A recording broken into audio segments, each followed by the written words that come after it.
Welcome and greetings this evening of your time. How are you? Oh, thank you. Good answer. Accurate.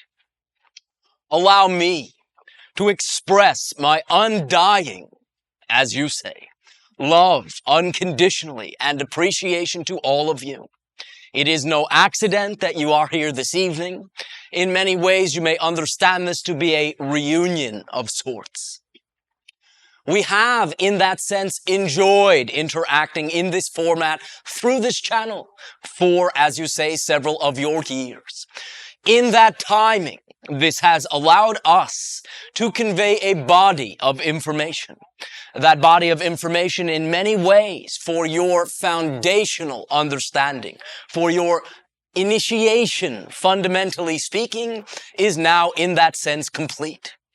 Now is the time for the application of the material for those who are so inclined. Again, we do not insist in any way, shape, or form that you do what we are saying. It is no better than anything else that you are doing, simply different, simply an alternative, and simply a option that will allow you, if you so desire, if you so feel that you deserve it, to create the life that you enjoy, that you prefer, and allows you in no uncertain terms to completely validate yourself. And through that process, validate your reality and by then extension, validate all the other individuals that seem to exist or cohabitate within your reality with you. Therefore, this is, as we have shared, part 3 of a 3-part series. Again, colloquially speaking, the Lights, Camera, Action series. For Part 1, clarifying your vision, shed some light on who it is that you desire to be and therefore who it is you are. And in clarifying that idea, you set up a vibration. That vibration then becomes your reality by simply maintaining it as a clear intention and acting that way. Part 2, perhaps you can say camera, for it is the mechanism that allows for, perhaps you can say in many ways, the recording of that vibration. That is clear definition, clear deservability, and clear desire. These lay down the fundamental foundation whereby all of the aspects are in place. And then all there is necessary or needed in that sense to do to complete the process as a conscious creator is to then, with a foundation, act upon that foundation. Apply in your reality as an action these ideas. You are physical beings in this particular expression of your soul. You are infinite creators, perhaps you can say, as your innate self. But you are now exploring within that infinity of your consciousness a finite point of view in a physical reality. The ultimate expression of your creatorhood in a physical reality is action. Action moves, is the moving mechanism of your reality. The beliefs, the emotions, the thoughts are a foundation. That foundation subtly or blatantly affects your actions. And as we have always shared, it is your actions that create the reality. A simple reminder. Your society has many notions about what you call spirituality and what you generally then refer to as mundane material reality. And many times, individuals will strive to express their spiritual side and feel that in order to do so, they must deny their physical side. But this, to us, is a paradox. It is one way to go about focusing on your spirituality, but it is, from, again, our perspective, generally at the cost of a portion of your spirituality. And here is why. Your actions, your material reality, is a spiritual expression. not a separate idea or a sub-classification within spirituality. Action, materiality, is spiritual, is a form of spirituality. Therefore, it is an expression of your soul, of your spirit.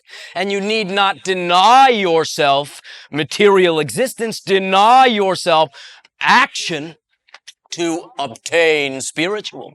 Simply grant yourself the inherent spirituality within your actions, within your materiality. Everything in creation is equal. And it is not that spirituality is better than materiality. No.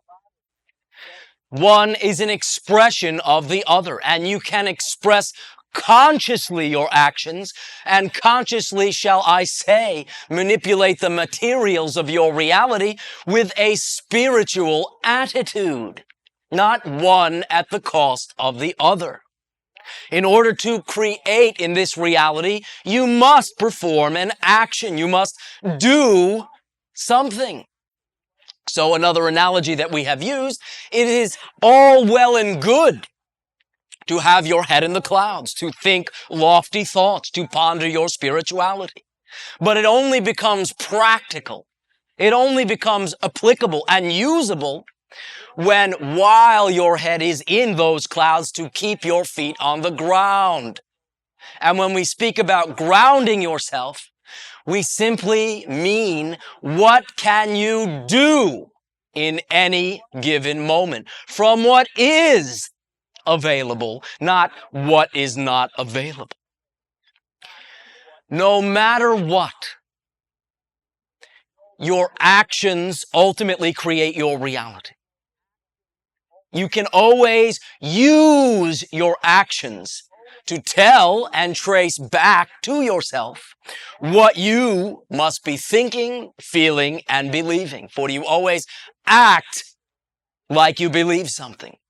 If you say, my belief is that I deserve everything that I can create in positive love and light, then believe me, if you wish, you act that way.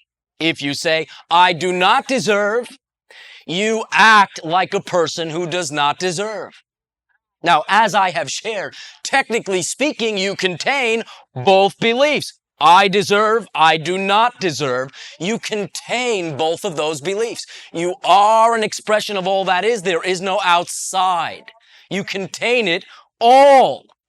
So therefore, it is not, I have this belief and do not have this other belief. You have both beliefs, but you are expressing one belief instead of the other.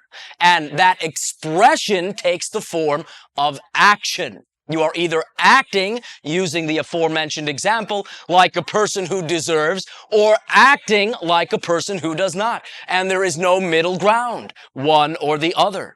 If you act like a person who does not deserve, you get the evidence. Those actions have results, which are the evidence of that belief.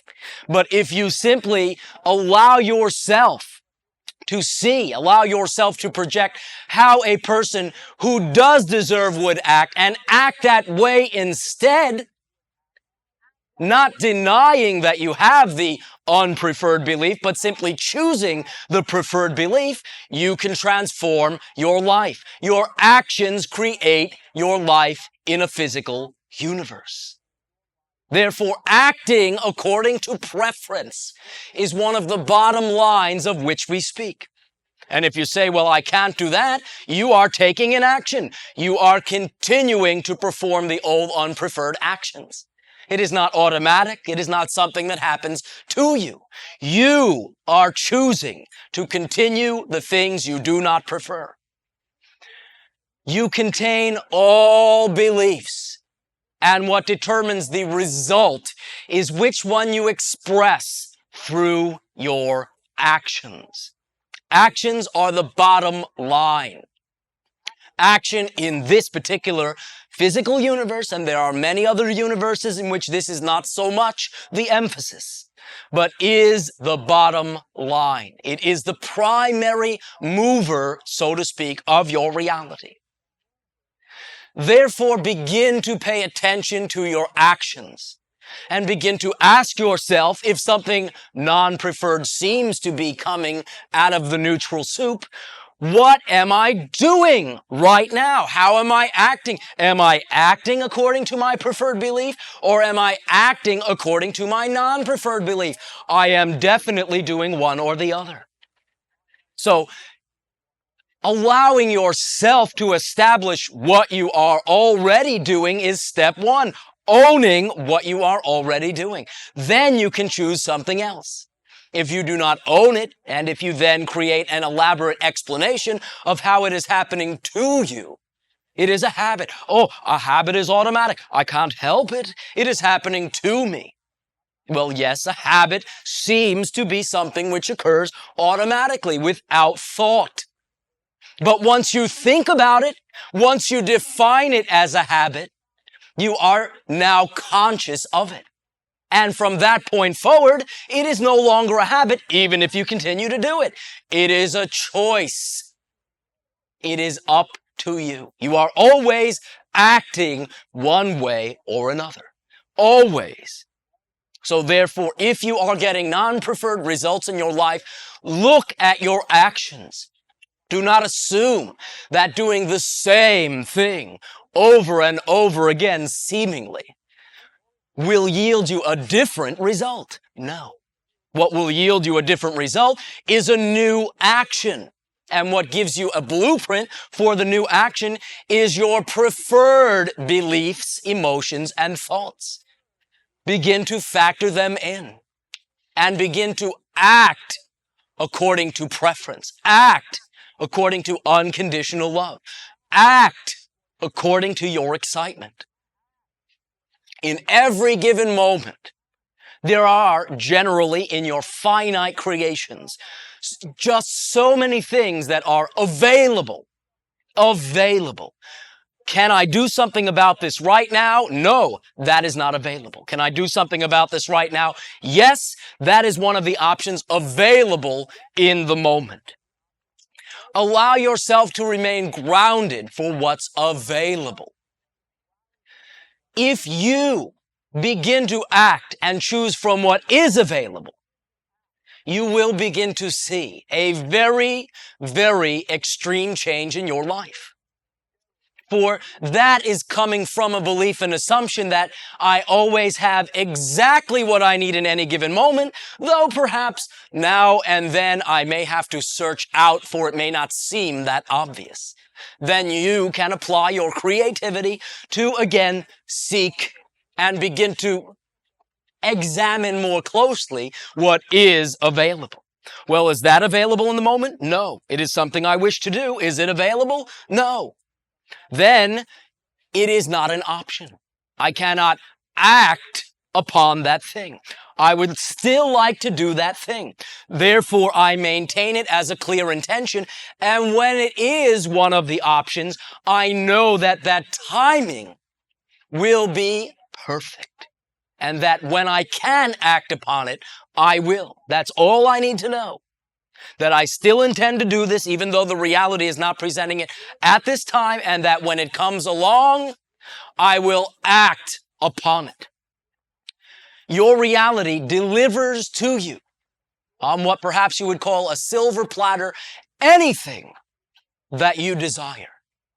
But it does not drop as a safe upon your head, these things.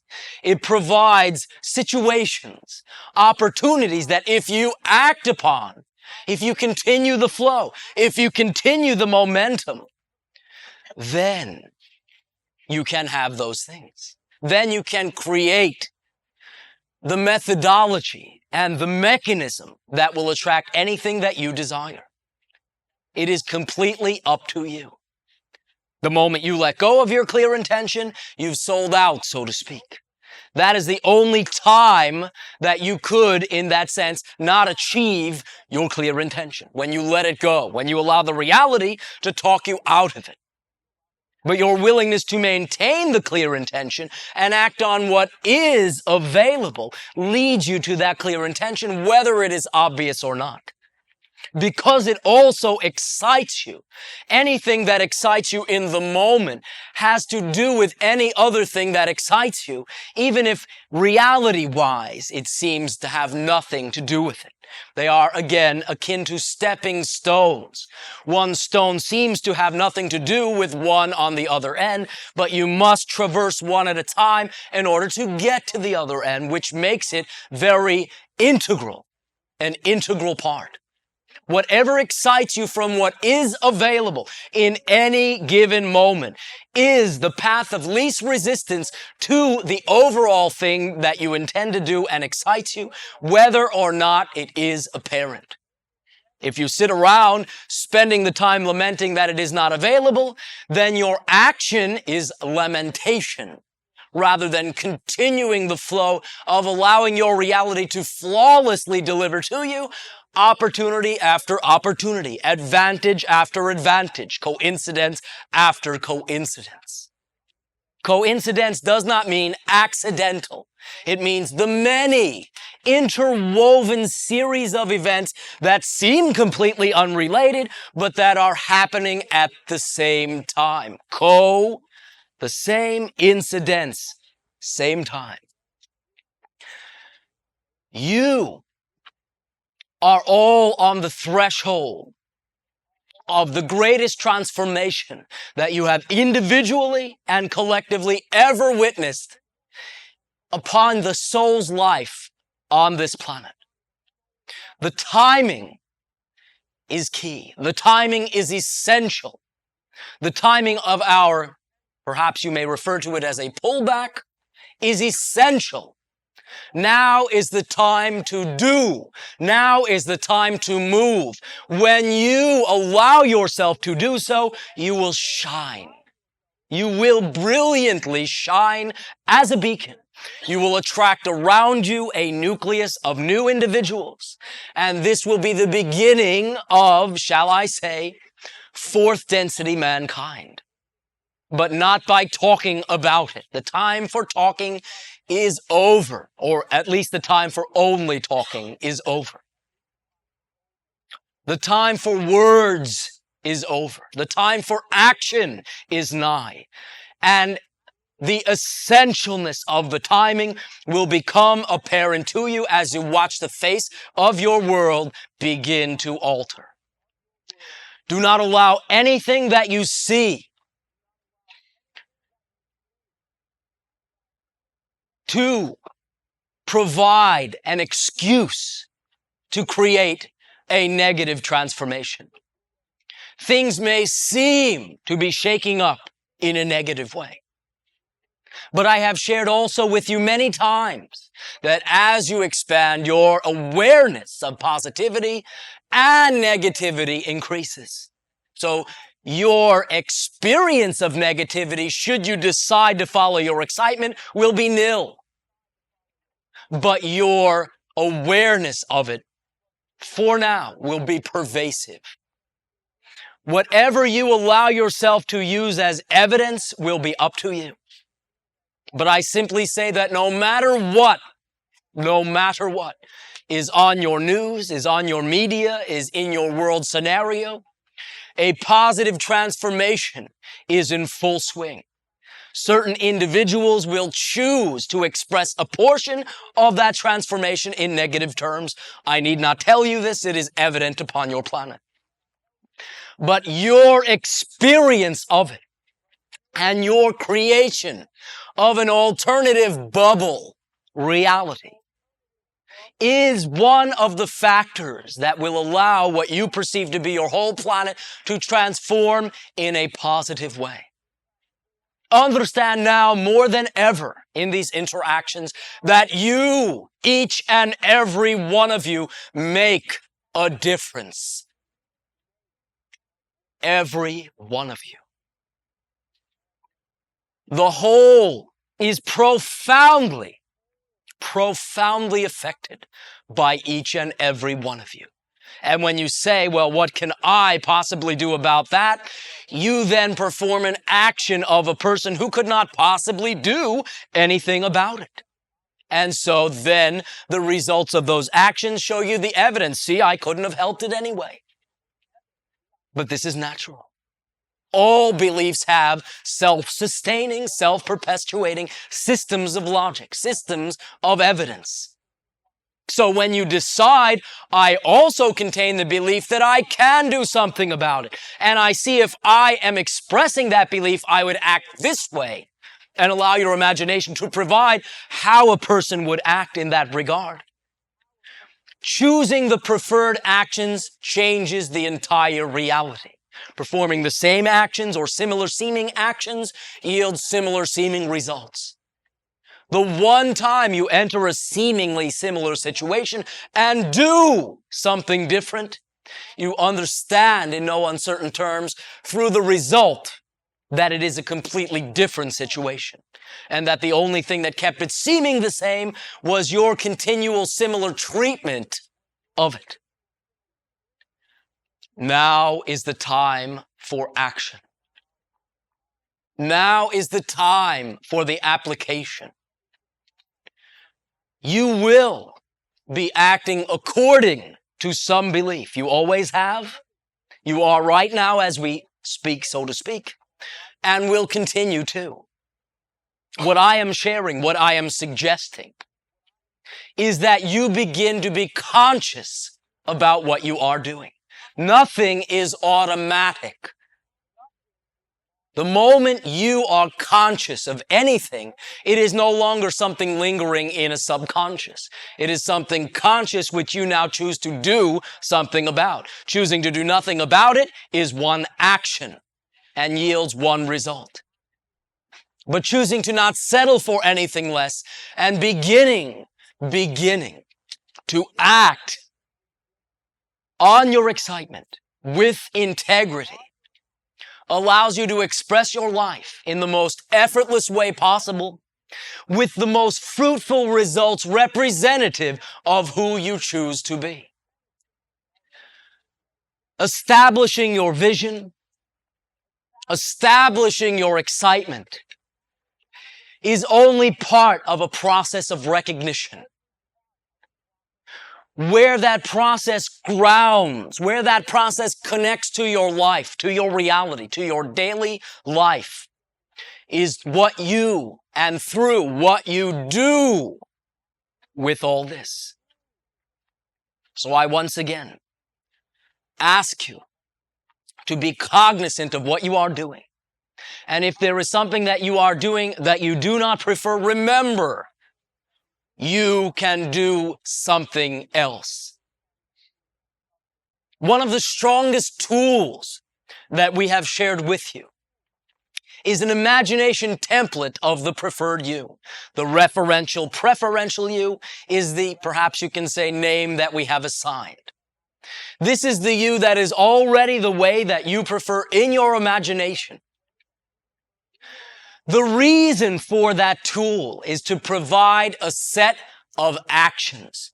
To say, all right, I'm about to enter a situation. Before I do anything, allow me to see how the preferred me would act in, perhaps you can say, the hypothetical situation in my imagination.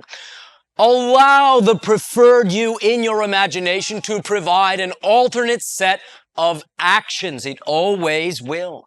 If you access it, it always will. Therefore, of the tools that we have shared, one of the most potent is the referential, preferential you. For it always, in any given moment, with not needing to consult one other individual, has what the preferred you would do, would act like, the actions that the preferred you would take in any given moment. That is a tool of self-empowerment. That is a tool you do not need me or anyone else to use. It is yours. It is permanent. Therefore, call forth the referential, preferential you. Call forth the excitement from within your heart and act upon that excitement with the recognition that everything is one integrated reality, that everything is an extension of you, not apart from you, and therefore deserves the respect that you demand. That is an expression of integrity. Act upon your excitement with integrity.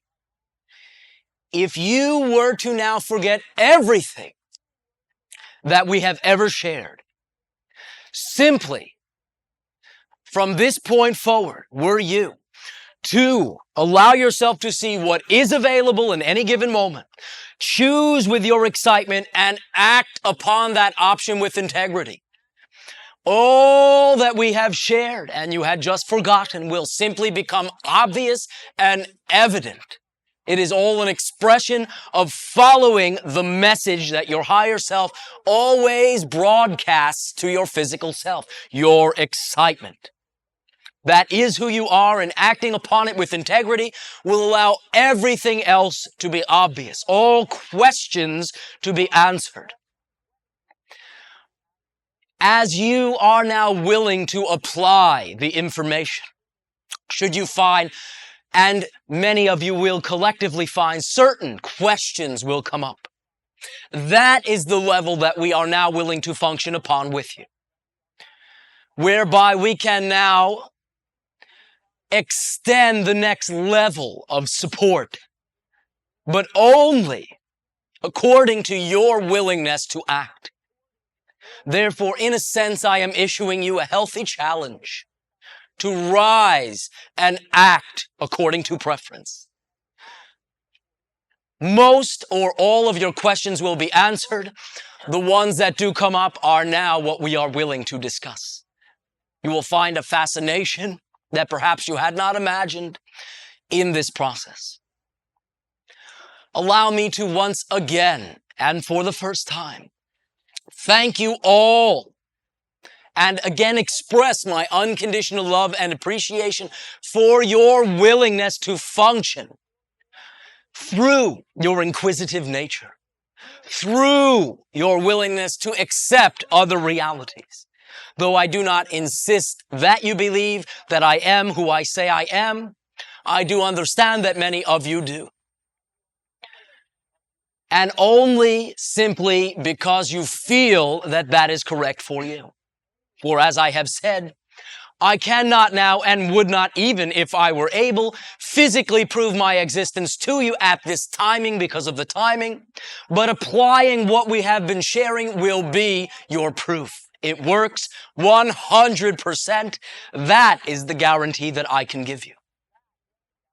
If you do it, if you act according to your excitement with integrity, you will create a life of ecstasy. You will create a seeming momentum, an ecstatic explosion of coincidence and recognition of the synchronicity of all things. That I guarantee you. As you are being that you are then literally changing the vibration of who you are. As a spirit, as a soul, as an expression in your physical world. And this is the vibratory level that we physically exist upon. So this opens up the possibility of physical face-to-face interactions. I have always shared that we do not insist that this occur, but there is a degree of likelihood behind it occurring. And simply what will accelerate it now is, again, not talking, but doing. Walking, as you say, your talk. That will raise, literally, your vibration, expand, literally, your consciousness, and allow us to perceive each other in a more physical way. That is all there is to it. And again, I do not dangle this as a carrot or even a goal. Simply share the joy in the becoming of more of who you are, and share the joy in you, and we always have only considered you equal to us, beginning to treat yourself with that same respect. I thank you for this willingness, and I thank you for your willingness to open up the doors within you and begin to peer behind them, understanding that there is nothing that you can create that will overcome you, and the timing of your creations is perfect. Even if you had never done what your creation is now presenting to you, the fact that it is presenting it to you and in the timing that it is presenting it to you is your indication that you can handle it. Simply your willingness to interpret this way and then perform the corresponding actions will give you the result, the manifestation of what I am saying, not simply theory. In exchange for your willingness to co-create these interactions with me and my respective civilization members, I thank you and ask you how we may mutually be of service to each other. Shedding. Elan. Greetings. And to you, good day. Wow. That was quite an introduction. Well, thank you. I am walking my talk, and I am changing my reality. Well, perhaps now, more accurately, you are sitting your talk, but we understand. That's how it's been. That's what was in reference to. And I've been feeling so much love and so much connection with just who I am. By the way, a convenient barometer built into your reality. When you are not walking your talk, your reality will let you know about it. And that need not be considered anything but an opportunity to transform as a loving nudge from your higher self.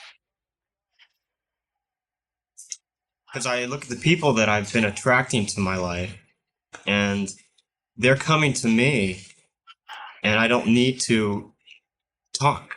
I don't need to express myself in words. It seems to be embodied in me, and they seem interested in that. Now, we are not saying, by the way, to be completely mute. We understand that your major form of communication in your society is verbal communication. But we are now speaking of being a living example and then perhaps elucidating what you are doing. That carries, as you will find immediately, far more weight. For it is not a nice sounding theory, it is your life. Look, they're doing it. I want to know how to do that. That will attract tenfold, 100-fold more attention than you have been getting simply discussing it. Well, people are listening, and people in my reality, in my life, are open to this idea. And that's the beauty that I feel. And that's, I think, what I want. I think that's what really excites me. Because I've been working and taking the action to live what I think I want to do as far as a career, and I've been limiting it to that. And I'm finding out that my excitement is an incredible, there's an abundance of different excitements in my life. And one of them is to truly love myself unconditionally and to well, go right ahead. Get that, I do. And to get that through my children, to get that through my friends and through other people. As you act as though you love yourself, that will speak far louder than getting through to them. That will be an example. It will be a powerful example, and it will be more effective, again, than conversing about it. So simply act like you love yourself. And if you are doing something that seems to be expressing the belief that I am not loving myself in this moment, so what? You've noticed it. You're defining it, you're acknowledging it, and now you're calling forth the referential, preferential you for an alternate set of actions. Do you perceive that I'm not doing that? Perhaps were I to accurately give my particular perspective on and off. I think that's accurate.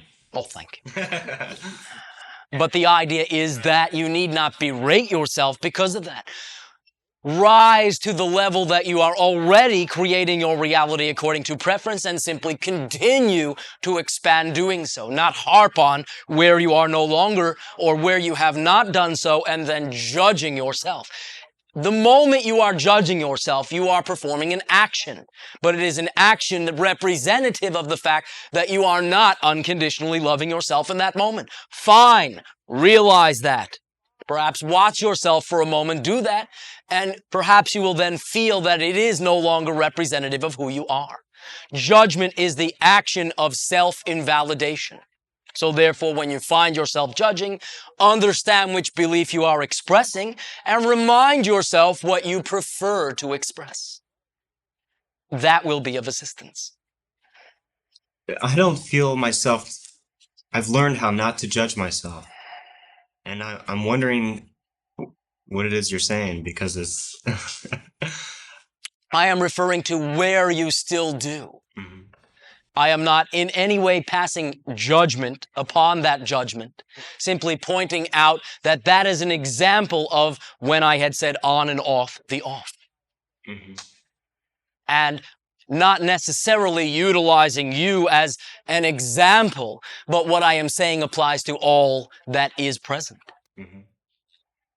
Because I believe that you know what I'm talking about, and you know what pretty much goes on with me according to my communication with my higher self and with you and with the whole idea. Nice. Now do understand and allow me to be very clear about this. We are physical beings. We have lives. We have activities. We have things we like to do. I would say we have hobbies, but perhaps you will understand our life is a hobby. The idea is that I am consistently engaged in my reality. I do not sit in front of what you would perhaps refer to as television screen, watching the actions of individuals upon your planet. When a communication is had, it is a complete communication. What I need to know, I will know. And often this will seem to you as though I know intimate details. But it is not that I am overseeing or watching. It is simply that when and if I need to know something, I know it. It allows the facilitation of the communication in a clear and intimate fashion. And you all possess the exact same ability. The only difference between you and I at this point is that I completely trust it and act as though I trust it. As you entertain this notion and act as though you trust it, you will find what I am saying. You always have in any given moment what you need if you just look at what's right in front of you, and you always know in any given moment everything you need to know. Act that way, and you will get that result. No, I understand that. Thank you for saying that. And yeah, I kept coming up with awareness of the binary system, and I came up with a binary star, and it kept reoccurring every time I would wake up, and I felt like I was living some sort of this idea that another star would appear. And I'm saying this in reference, I guess, to who I am and my totality, that I'm wondering, is this some sort of future that I'm going to live? Perhaps you are, in that sense, recognizing the ignition of the spark of your creativity. But also, in that sense, there is what you would call a stellar relationship. I will allow you to explore that on your own. Well, I understand it. You know, two stars basically mutually gravitating around each other's pull. And I take that symbolically a lot in my own life, and more literally. It's kind of interesting. If you are to continue to utilize that analogy, I simply share with you that each star is self-complete, perhaps pirouetting, perhaps sharing, but not in any way depending upon each other. So factor that in. It will be useful to you. And I think lastly, right now in this sharing for me, I found a dead sparrow in my car, and it was a moving experience. It might not be so much for everybody else, but it was a powerful experience for me. And there was so much symbology behind it. You know, the dead bird, it was such a perfect, beautiful little sparrow. And I used it. And I used it in, you know, my own transformation. And how that bird didn't know how to fly. Or it did know how to fly, but it only knew one way to fly. And it needed to die to transform to be able to fly a new preferred way. We'll also understand in no uncertain terms that it still lives on and has simply changed forms. Right. So therefore, you need not be as attached to the physical form, although you can, through the actions of your life, celebrate that physical form. Well, that's what I did. Do you see it that way also? I mean, it's kind of obvious to me. But you need not ask me, for you have everything you need. Yeah. I thank you. Thank you. Sharing. Yes. I have felt this this magic of letting things happen and choosing in the moment what's available. Oh, not you too. But I guess the problem that I wish you, The what? well, I wish you could The situation that you have not allowed to transform. yeah, because when I touch that knowing of our limitlessness and our tremendous power to create, I get really scared of it. Well, again, one of the reasons that we shared, and perhaps you can say through to the introduction of this interaction, that you cannot create a reality that you cannot handle, is to address this idea. And what you are showing yourself in no uncertain terms is that you are now ready to rise to the occasion of your power. So simply, you will always have that fear as a gauge, and it will always be your choice not to expand who you are, utilizing that fear as an excuse. But you will find that your willingness to simply do it, perhaps sometimes referred to in your society as a leap of faith, doing it even though you may feel some anxiety, the results of those actions will provide the answers that you seek. But you will never be urged or nudged to go ahead any quicker than you desire. Here is your safety valve. You will never be overwhelmed.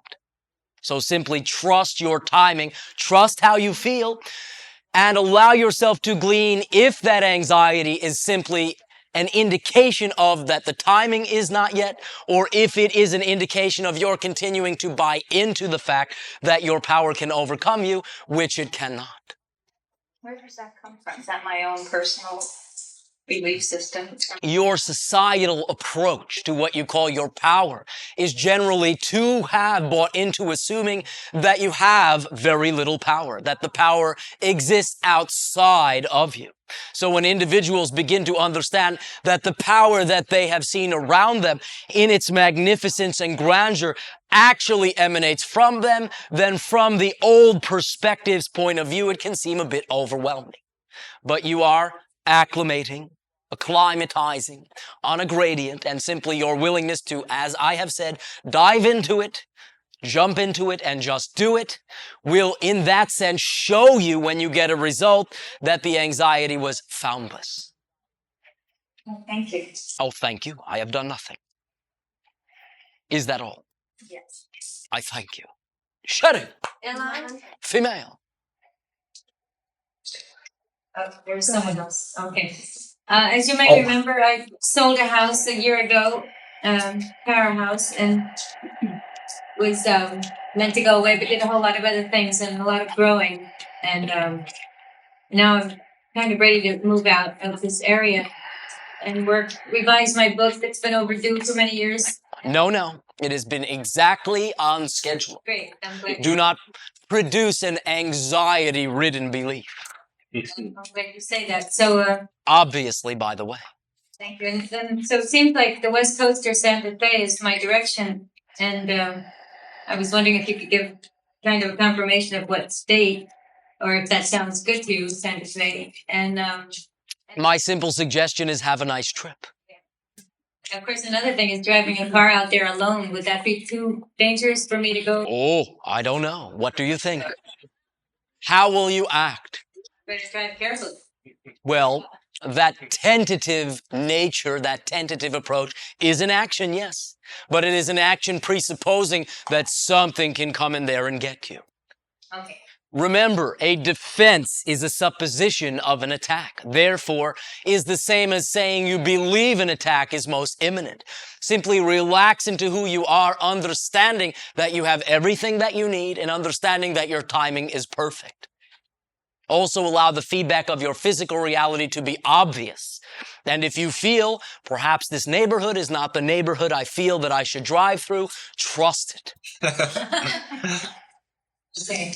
And then this idea of nutrition information centers or educating people about how to cook for special dietary considerations. I just wonder if that's, and you're bringing community into this book, the idea of cooking together and learning about food together. Is that the direction? To liberally use your language sounds yummy.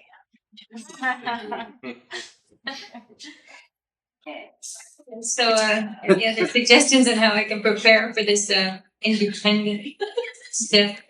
One small one. Determine in any moment what is available. Choose with your excitement. Act with your integrity. That is all there is to it. Easy. Thank you. Very simple. I thank you. Sharing other female. Elan, Yes. not too long ago, I was bitten by a dog pretty badly, and I witnessed divine intervention during that experience. Well, in a sense, you witnessed synchronicity of your timing, but do proceed. Well, I want to explain what I mean by divine intervention. Oh, please do.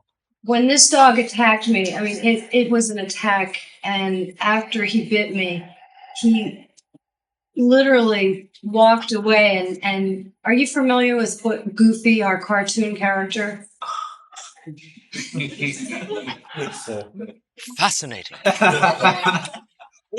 Do proceed. Understood. Anyway, he walked away, and my experience of him after he bit me was very animated. To glean anything beyond the fact that I thought divine intervention was what I experienced through that process.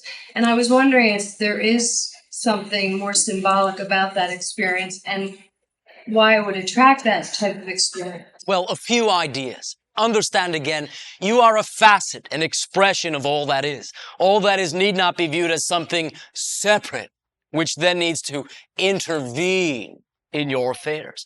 You are an expression of all that is. In that scenario, you chose, in that sense, to maintain a certain, perhaps you can say, orientation, demeanor, representative of who you know yourself to be. Therefore, initially, you were approached by the reflective animal from its expectations of what a person may do. When coming in contact with you, then, due to, again, the state of your resolve, the animal reflected that resolve, matched you in your pacified, serene level. Therefore, you intervene, so to speak, in your own affair.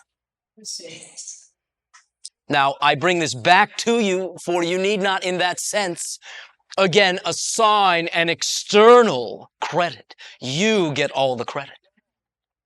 The dog in your society is the symbol, symbolically, the symbol of service, and it's simply reflected back to you, your willingness, once again, to remain resolved and not take on feeling that you need to match the hostility. Do you understand what I am saying? Sort of. All right. Completely. Where does it hang up for you? Do you perceive that you maintained your resolve? Actually, no.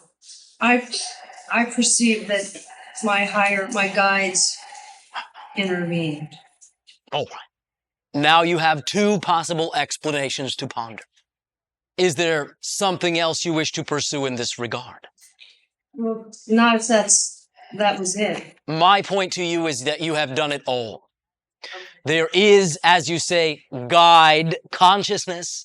They, in that sense, do contribute to certain options that you feel you can act upon, but ultimately you choose, you act, you create. They, in that sense, simply provide alternatives and in that sense provide suggestions.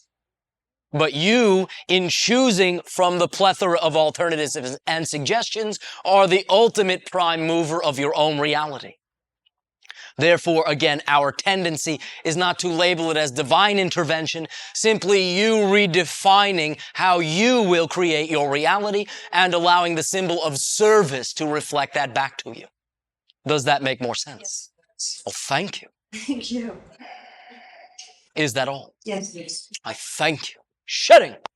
Elan? Ace. Oh, how are you tonight? Perfect. Good. As you all are. I have a question about certain ways that we may take action as humans. And one question comes to mind. Do you people dream? Well, we created a symbol separation in our reality. Perhaps you can say early on in our history that you would perceive as dreaming in the way that you are saying. But you may understand that what would translate roughly to 300 to 500 years ago on our planet, that one of the ways that our planet became telepathic was that we all at one time, over a 3-day period, with the appearance of our version of our Christ consciousness, known in our ancient remnant language as Shakana, that we did in that sense all fall asleep for 3 days and wake up into a collective daydream where we no longer assign the distinction between that certain things were possible in what you call the nighttime dream and other things were possible in the living of the daytime life dream. We no longer saw the need for the separation, thus that we were ready to express our totality in a physical sense in our waking life.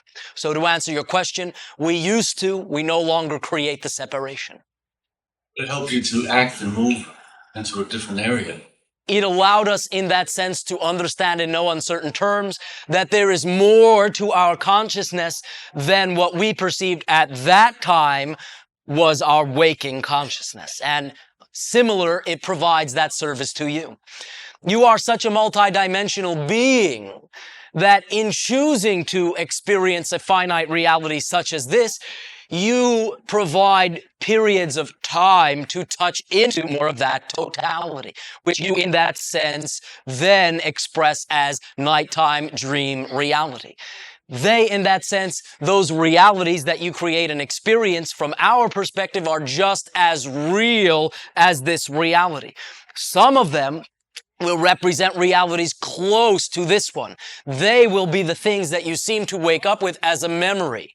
Other things, when you seem to wake up with the sensation of having been busy, you know something happened, but there is no symbol, there is no memory, there is no scene that comes back with it. Those are representative of experiences that are just as real as this reality, but so vastly different that there is no vocabulary in this reality when you quote unquote wake up back into it to translate the experience. Well, through many dreams, it helps one to take action. Well, it can allow you a format where you seem to be, shall I say, performing certain actions, allowing yourself to see the results of that actions and then not having to continue to live with the consequences of those results. That is one minute use that you make of it. One might say that's a true awakening of some sort when someone can fully translate and move on from subconscious. Well, from our perspective, any given moment where you are cognizant of what is right in front of you, you are fully awake. But that is another way to, again, express your totality, again, seemingly through finite means. I was just thinking that that's one example of how we can act through our dreams.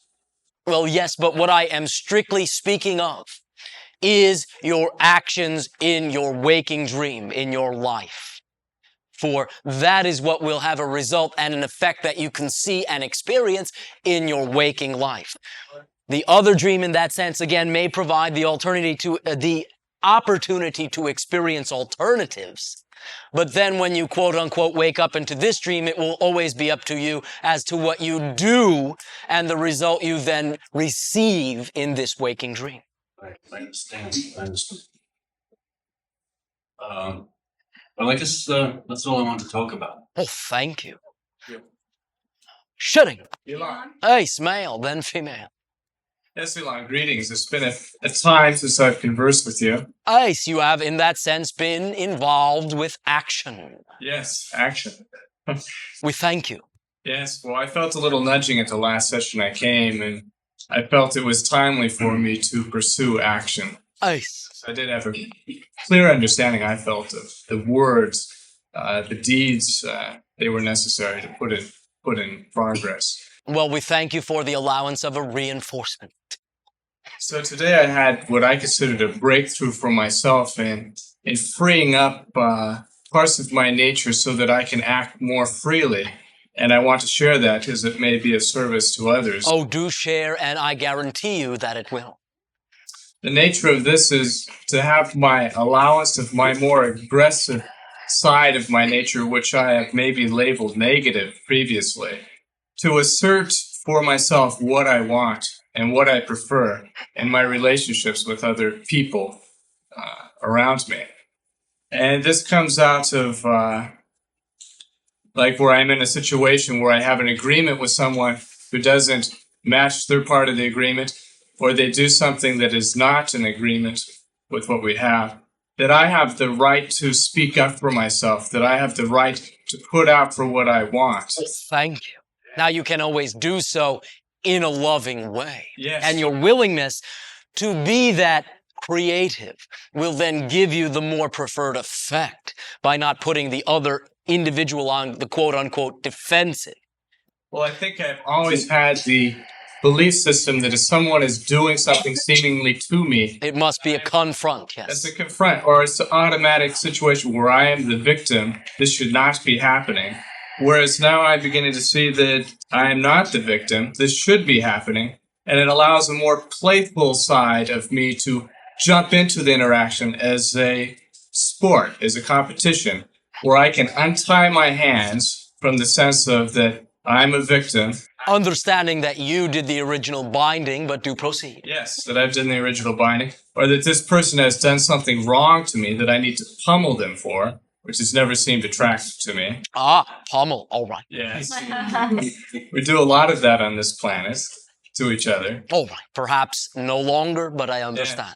But that I have the right to jump in and act with all my other resources. You are, by the way, expressing your power and acting according to the knowledge of your power. What you call pummeling is a helpless act, is an act of desperation, feeling that this reality is not at all within my control or domain. Therefore, I must take drastic action and force it to conform to what I wish. That is not, again, an act of power and a knowingness of power.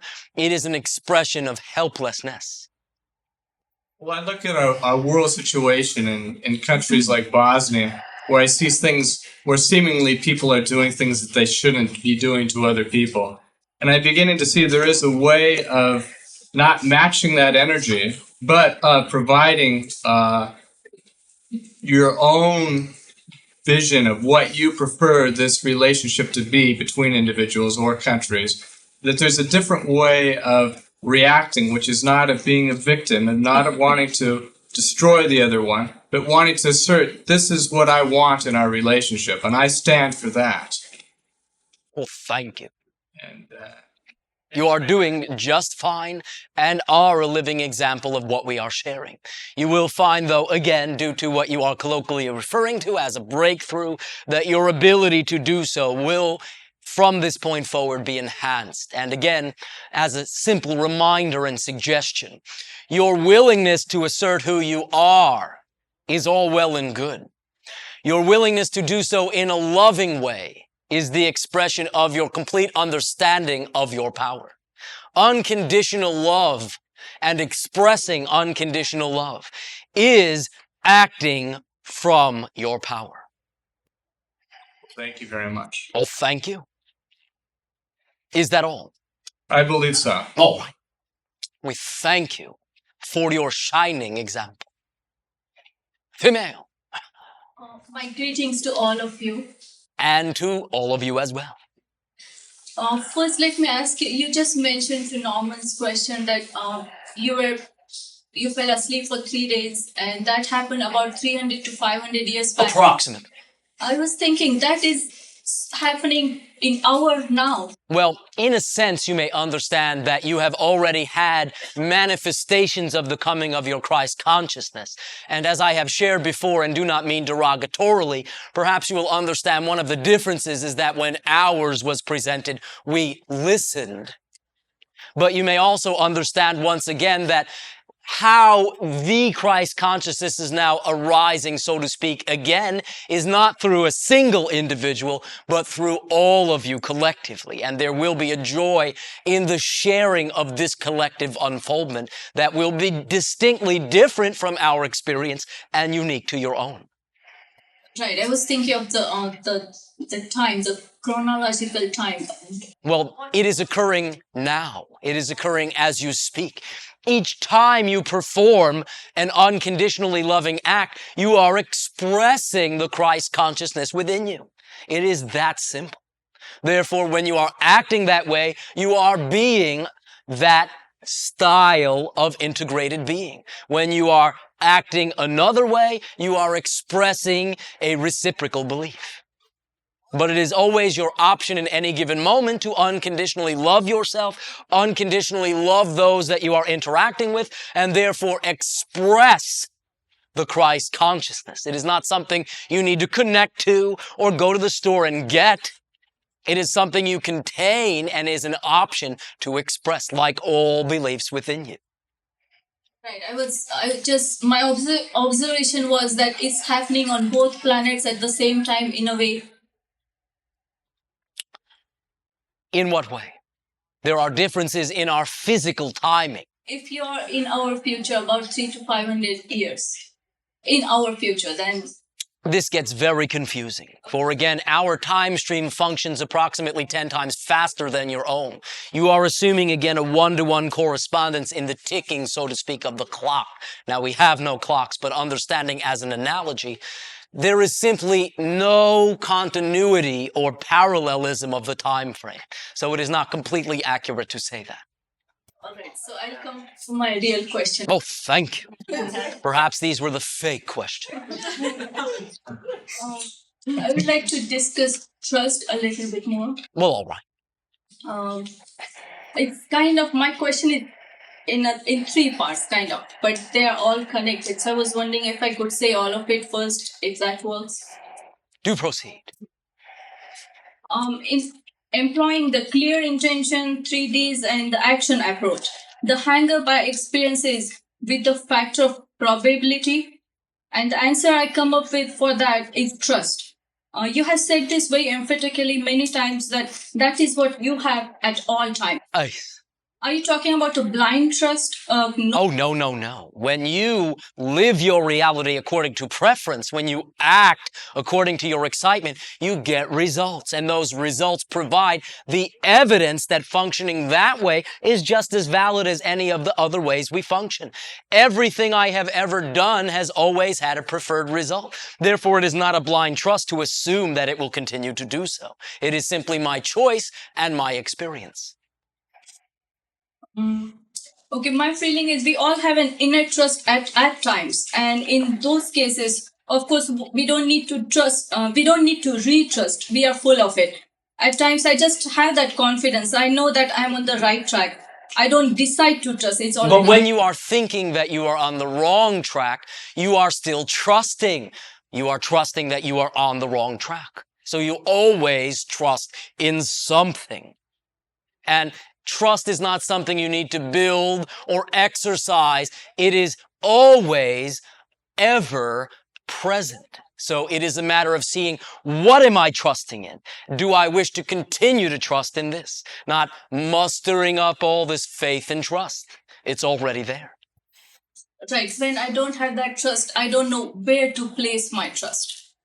Well, when you don't have that trust, you are trusting that you do not have that trust. Now, whether or not this is translating, it is nonetheless still true. Still, if I had to make a decision, I'm not sure which would be the right decision. Allow me to cut through this. When you say, I will allow my reality to be obvious, I will see what's available, and I will choose according to my excitement and act upon that excitement with integrity, you are displaying trust in action, allowing you to trust that your excitement with integrity is an expression of who you are. So therefore, in those such moments, simply ground yourself. What's right here, right in front of me? Oh, this, and that. Is this? No. Push it aside. These are my options. Which one excites me? That one. Can I act on it with integrity? No. All right. Which one excites me second most? This one. Can I act on that with integrity? Yes. Do that thing. You are displaying in action the trust of who you are in every given moment. And there is no blind trust, for that result will provide a positive experience in your life. Does that make sense? Yes, I think what is difficult to do is whatever you are about to say, for that is your rule. Nothing is difficult to do till you say it is, and then act subtly or blatantly, but sometimes subtly, like it is difficult. That is an action. That is an orientation. That yields evidence, yields results, which show you, yes, it must be difficult because here's the evidence. Well, you just created the evidence through your action. If something is not available, it is not available. If it is, it is. That to me is simple and not difficult. Yes, up till this point, it has been difficult to accept that it's not available. Allow the reality to be obvious. Either you can act on something or you cannot. If you cannot, again, you can maintain it as a clear intention. You can ponder, sit, and examine it. But the moment you reground to what is available and act, you continue the flow of your reality. The manifestations continue through the results of those actions. Yes, so I'll just make a comment on the last part is, I listened to and have been utilizing many of new approaches that you have talked about. This is my observation so far. For our reality, we still have to adjust to external indications, which implies a force of a kind. No, it is simply the recognition of how you have already created your reality, many times through years of unconscious creation. So therefore, there may seem to be a little lag when you begin to act according to preference of some of the results, which were, in that sense, derived from unpreferred beliefs, unpreferred emotions, unpreferred thoughts and actions. But your willingness to allow yourself to transform these things, assign positive meaning, and now act according to preference and positivity allows them to play themselves out. And what it is replaced with is the results of the exciting things that you have done. So it is only apparency based on the old habitual ritual. Does that make sense? Yes, from listening to you, I can see that for you, there is no adjustment necessary. It's all automatic. You have become one with what is, and we haven't yet. Of course, that's the separate. Well, you haven't yet right in this moment because you just said so. And that is the only reason. You decree whenever you speak who you are. You lay down the rules. You set up the template of your reality. You have the same ability. Simply from this moment forward, express it, and you will find nothing need be difficult. Reality will display its complexities, but the mechanisms of the living of your life and your reality are that simple. And if you wish to derive what you perceive me to be as an inspiration, all well and good. But you would not appreciate what you see in me unless you contained the desire to be this way and the desire and ability to express this.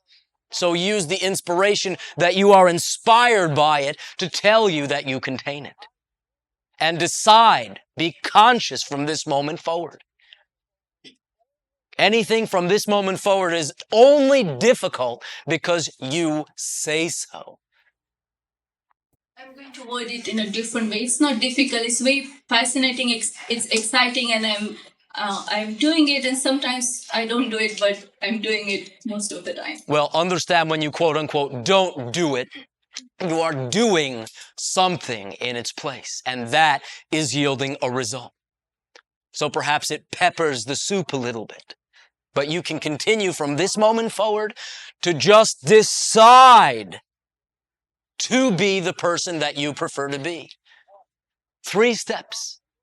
1, just decide who you wish to be. Number 2, trust that you have changed because you say so. And number 3, believe it or not, surprise, surprise, act like you trust that you believe what you've decided. That is all it takes, and that is how you already create your reality. Again, because you already create your reality this way, you are not needing a new talent. It is simply now beginning to be more aware of the fact that you create that way and begin to insert preference and integrity. Is that closer? You have been a big help. Thank you very much. Is there something else? I just recently have discovered this idea of becoming one with the universe and opening up completely to the universe and just be the universe myself. I mean, I have thought of this for years and years, disassembling myself and taking in the universe. The idea is fine, but putting it in action. If you are acting as an expression that you are the universe, then you use the feedback of your reality, you allow things in each moment to be obvious, and you glean from what is available. That is all there is to it. I would love to see myself never having to face the moments when I'm feeling very sad and bad about what's not available. Then you are still, to that degree, in denial. In denial of what? Yes, of whatever beliefs you are holding that result in the negative emotion. Negative emotions are messengers. They are coming to you to tell you how to expand. Denying them denies the belief that underlies them. Embracing them allows you to acknowledge a belief that you still express that you no longer prefer. Thank you, you may now wish to say when a negative emotion comes up, for on its wings it brings an unpreferred belief. Look forward to what is left of the negative manifestations, for they are the messengers of the remaining unpreferred beliefs you still express. Understand? Can I use an example instead so it will be easier to understand? Nice. Do proceed. Working on my negative emotion or seeing what happened in different way. I thought the way to do it was if something didn't happen that you expected to happen, isn't the best way to say it's good that it didn't happen because something good will come out of it instead of working on my negative emotion? If you know that something that you intend to do will happen and you are positive about it, and it doesn't happen in a given moment, one who truly knows it would happen would not care and would act according to what is available, knowing, as you say, darn well, that the thing that you intend will happen. And it is simply a matter of the perfection of the timing. So if I say this to myself, then I don't even have to feel bad. Whatever you feel, simply use that to glean what you must believe to feel that way. Emotions are the windows to your beliefs. So in any given situation, no matter what the example is, simply ask yourself, What must I believe in this situation? Bring the reality, bring the now moment, bring the circumstances into it. In this situation, what must I believe to be expressing this sadness? And you will have delivered a belief, which you can then acknowledge and then transform by performing the actions of the preferred belief upon the acknowledgement of the non-preferred belief. Is that clear? Yes. All right. Will that suffice? Yes. Thank you.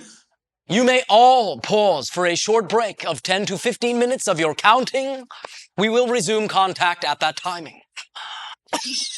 All right, I'll say, action. Shitting. Ace male, bold male. Thank you. I'll be brief. All right. But I do want to convey my thanks. My love to you for. It's been almost a year since I kind of created this experience, and it's been a really great thing. I just want to thank you. All right, but no need to sound like we have an ending here. It is a beginning. It is an introduction in many ways. I thank you. Yes, I believe that too, and I went through my different timing through that year of believing or disbelieving this, and I do believe in you utterly, and mostly because I truly believe in myself now. Well, that to us is the bottom line. Everything else is inconsequential to us. Therefore, believing in yourself and acting that way will yield the very results that you seek. Yes. So thank you very much. Oh, thank you as well. I'd like to ask a question though about the first session of these three about keeping the vision. Clarifying your vision, yes. Vision. You led us through a meditation, and you did mention something. You were leading me on about something that excited me that I wasn't able to perceive, and I've been thinking about it for the past month or two. And I ended up even writing down 5 things that excite me. And is there anything else you want to add? You are doing just fine. Keep on keeping on. And understand, your answers are delivered through the results of your actions in your reality. It is not that I am a sole source of this information. I also remind you and all of you that our stream of consciousness, and this is again an analogy, it is colloquial, not literal, but is consistently beamed to your reality. Now again, this is simply a colloquialism. But the point is that you can tap into our stream at any time, any one of you, and you can, in that sense, communicate with me or members of my society to the degree that you are willing to validate what you get, and the degree that you are willing to act upon what you get will show you, again, through the results of the actions of your life, certain things, and will be part of the dialogue. It is not that we only communicate in merely what you would perceive to be language or words, but also are able to reflect and interact with you through the circumstances, the manifestations of your life. So in communicating with us, if you simply have a broad understanding and do not assume we only communicate in one way, you can validate where and when you feel that we are, in that sense, co-creating an interaction. But do understand once again that you always ultimately choose from the options, including what we share as an alternative. You ultimately perform the actions, and you ultimately get the credit. So you're suggesting these 5 things that I came up with is one of those things that you were mentioning? Nice. Or suggesting. And will allow you to enjoy them all. Mm-hmm. Yeah, I enjoy them all. I could do them all at once instead of narrowing it down to one. I have kind of an outer cosmic question. I had a... Oh, all right. A second last question. All right. Is that a last question? Did I say that? Do proceed. It will continue forever, probably.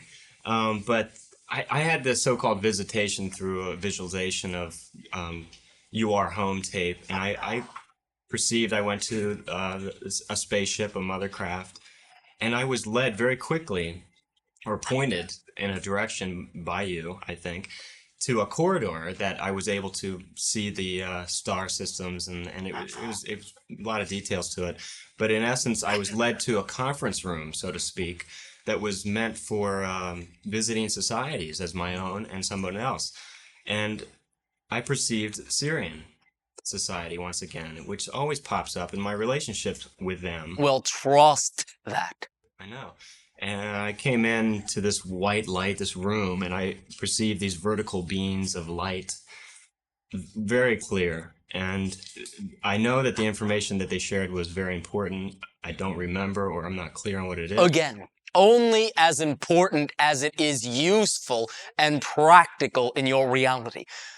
Receiving nice information, again, is all well and good, but something that you can act upon, do something about, is, again, the bottom line, and then allows for the furthering of any lines of communication if that is the necessary path of communication. So ground your messages by inserting what you can do about it. Do not let information simply be information for information's sake. What can I do about this is a question that you can always ask in any situation.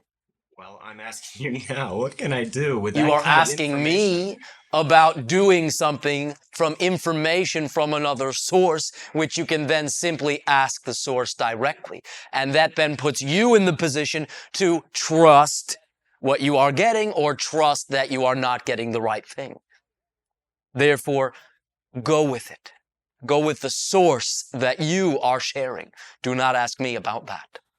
Okay, because that my relationship with that society, it seems so kind of unusual to me. I'm not sure how to ground it and how to use it. What can I do about this? That simple question from whatever you get sometimes will yield well, there's nothing I can really do about that, but more times than not we'll say, I can actually apply that to what I was just looking at before. Interesting. Now you are grounding. What I came up with the most is that I want to see this. I would like to create that so others can see what I saw. What is the reasoning for needing to show this to others? I think it's a beautiful thing. I think it's a great experience. To some degree, yes, but there is also the validation of what you are seeing, and you do not need anyone else for that validation. Simply validate it yourself.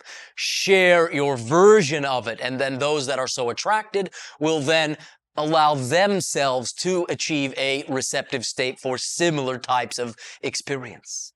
So I want to be clear about this. So you're suggesting that I continue to ask them. If you continue to have a dialogue, I am simply suggesting that whatever you get, you ask yourself, what can I do in this reality with this information? That is my only suggestion. Right, because then it will lead to the next thing. And there will be no need to ask, for you will be fully engaged in your reality. And as you say, one thing will simply lead very smoothly and directly to the next. All right? Okay, I guess. I thank you. You need not guess, but it is always your option. Thank you for everything. And to you as well, for you have created everything. Shutting. Hey, smile. Hi, Elan. And to you, greetings. Greetings. I also want to thank you very much for visiting with us for so long. All right. It's really helped me a lot. We thank you for being gracious hosts and hostesses. The question, one of the questions I wanted to ask deals with my career. I've been, as I've said before, I've taken about 2.5 years off to explore a number of different options and find my heart's desire and do it in my career. And I think one of the things that I've done to give me a little bit of time is get some consulting work. And what I'm doing is analyzing strategies of utilities for a company in California that's offered me a job in Washington. Now, the work has been very difficult for me to do at home, just doing it once a week. So the idea of commuting into Washington, wearing a suit, working 8 to 6 every day, doing, analyzing companies that are stuck in the status quo is not exciting to me. What excites me. Do you, in that sense, trust, however, that it will support you? Yeah. All right, proceed. I asked that for a reason. Do proceed. Okay, yes, but it's financially supporting me. What does excite me is when I look at the TV and see all the stuff going on in the world, I get a tremendous feeling of energy going through me that kind of an intuitive confirmation of what you said earlier, that yes, the world definitely is accelerating rapidly into this time of transformation when I see all the stuff happening in the economy and the political realm around the world. And that, and using my business background and stuff that I've learned from you and other spiritual sources, I want to somehow write or perpetuate something that will shift us to a mode of cooperation rather than competition as a way to deal with the issues that the world is facing right And now. this excites you, yes. Yeah. Therefore, it is a representation of who you choose to be, yes. Yes. Do you then assume, as you have with the thing that perhaps did not excite you, that this will support you as well? Yeah. And before you answer, there is sometimes a tendency in your society for individuals to believe that something which does not excite them somehow has more power to provide that financial type of support than something that does. This is a belief. There are actions then performed with that foundational belief which may make that seem like a reality, but that is only, again, the results of those actions. So understanding that if what does not excite me supports me this much, what does excite me must then support me that much more, for it is that much more a representation of who I am. And you act that way with that expectancy, you will then demonstrate to yourself in no uncertain terms that what excites you can support you in no uncertain terms. Well, I guess the question that I have is this, you know, if this is the only thing that's available, even if it doesn't excite me, is it the step that I should take, you know, trusting it'll bring me to my ultimate goal? Or what I think I have a little bit of money, so I've got a few months, and I have to take the offer within this month, and if I don't, I'll have a few more months to look for something else and perhaps write the thing that I've wanted to do, but haven't really done yet. Do understand that what you are asking me is obviously completely up to you. I can only say that in a similar situation, faced with an alternative that excited me and one that did not, that I personally would trust the excitement. But that, again, is completely up to you. And again, the issues that come into play is your belief in what will support you. And now that you are beginning to understand that excitement is a representation of who you are, you may now begin to redefine then that obviously it will support you that much more readily. Or it would not be an obvious reflection of who you choose to be. So therefore, begin to entertain the notion that inasmuch as what does not excite you supports you, that what does excite you will support you that much more. And begin to look for how that is true. Not if it is true, but how it is true and how it expresses in your life, your reality. Well, what I want to do is begin to manifest some way to be supported by my excitement, and which requires taking action along those lines. And I have, one of the things that I've wanted to do and haven't done yet is writing the ideas that I have about economic reform down. Really what I want to do is just share love and stuff, and I've been doing that in smaller. That is automatic, and that is something that can simply be present in each moment. Sharing of the unconditional love of yourself and others as well. But in terms of what excites you, again, my particular choice in that aforementioned set of options would be to do what excites me beginning right now and beginning to allow what excites me to support me. Notice the wording, not forcing it to support me, but allowing it to support me to whatever degree it will initially, but having then the clear intention that it supports me in a manner that I so desire. I think that what delays me is questioning my ability to manifest the thing that excites me. Because when I sit there and look at the TV and get, you know, intuitive ideas popping into my consciousness about how we could resolve some of these things, then I say, well, wait a minute, who am I? But you understand on some level that what does not excite you can support you. So you already buy into an idea that something can support you. Now you can begin to entertain the notion that dovetailing yourself with who you prefer to be obviously would support you to whatever level it will begin to support you, and you accept the support to the degree that it comes, then you can allow that to expand. But again, it is an allowance. What excites you will support you if you let it. And then the issue that I have is the thing that's blocking me from acting on it. By the way, There is no thing blocking you. That assumes an external force. You are simply not doing it. One way, the way you said it, provides an excuse to continue not to do it. What I am saying provides the opportunity to begin in this moment to follow your excitement. Nothing blocks you, but an assumption that something blocks you. When I say what I meant when I said something blocking me was unconscious beliefs that seem to sneak up on me when I'm trying to. Okay, there we go. The bottom line is that they present themselves to your consciousness, thus becoming conscious. So simply allow them to do so in their timing. Trust that timing. Continue to follow your excitement if you are so inclined, and allow your excitement to support you to the level and degree that it will. That is a representation of who you are, and therefore the abundance that you reap from it will, in that sense, be a multitudinous abundance. Well, the thing that I the thing. Many the things. the first thing that I want to do in my excitement is to love myself and let go of the, I guess, beliefs that I picked up in my childhood. But you are already doing that, are you not? Yes, you are. Now, perhaps in strobe-like fashion. But nevertheless, sometimes is that strobe on. So you are expressing that self-love. First, acknowledge that, so that at least you can give yourself the credit you deserve. Then continue from this moment forward from the two options, expressing the belief of self-loathing or expressing the belief of self-love through action, again, to perform the actions consistent with the self-love. Period. Very simple. Nothing is blocking you. Well, okay, could I use two examples then to illustrate what I'm... Well, you can, but I suggest as many examples as you have, I will have something to say about. The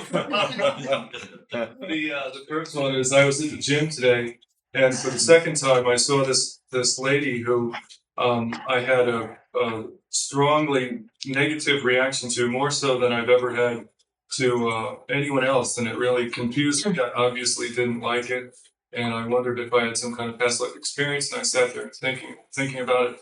3 weeks ago, I was able to sit there and find peace by realizing that I felt somehow she had anger at me, or I felt somehow I had to please her or something like that. And by centering myself and loving myself, I was able to feel comfortable in the situation.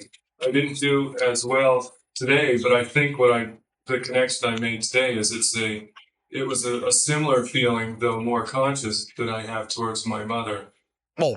Perhaps some anger. Why, in that sense, have you chosen not to speak to that individual providing you such a grandiose service? The lady in the gym? Yes. You have attracted that scenario. Your attention has been so placed for a reason. It is not that she is the one extraneous thing in all creation. And it is not that it is specifically her is not significant. It is. Therefore, entertain the notion that part and parcel of this exploration, though it is an exploration also of what you have shared, is of your willingness to allow that individual to provide an opportunity for you to integrate that symbol.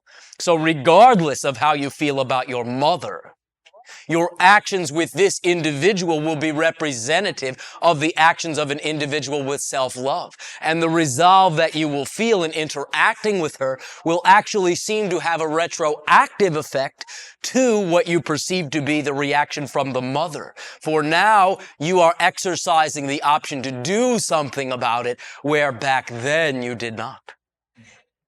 Okay. Therefore, thank the symbol, interact with the symbol, dive into it. Well, I bring that up like I've brought it up speaking with you before about my mother, because having a critical mother, it seems that I perpetuate the self-criticism which I want to let go of. Then let go of it. Do not criticize yourself. As simple as that. If you feel criticism coming up, allow the referential, preferential you to provide the accompanying complements to balance it out. It is that simple. It will always be up to you. What was example number 2? second example was I was at an ACOA meeting that I like and I've gone to for 6 years, and I was sharing and someone criticized what I said. Well, how exciting! Perhaps you did not view it that way, No. but it was an opportunity to allow that individual's viewpoint to be valid and not buying into his invalidation of your own, therefore quite loaded with advantage.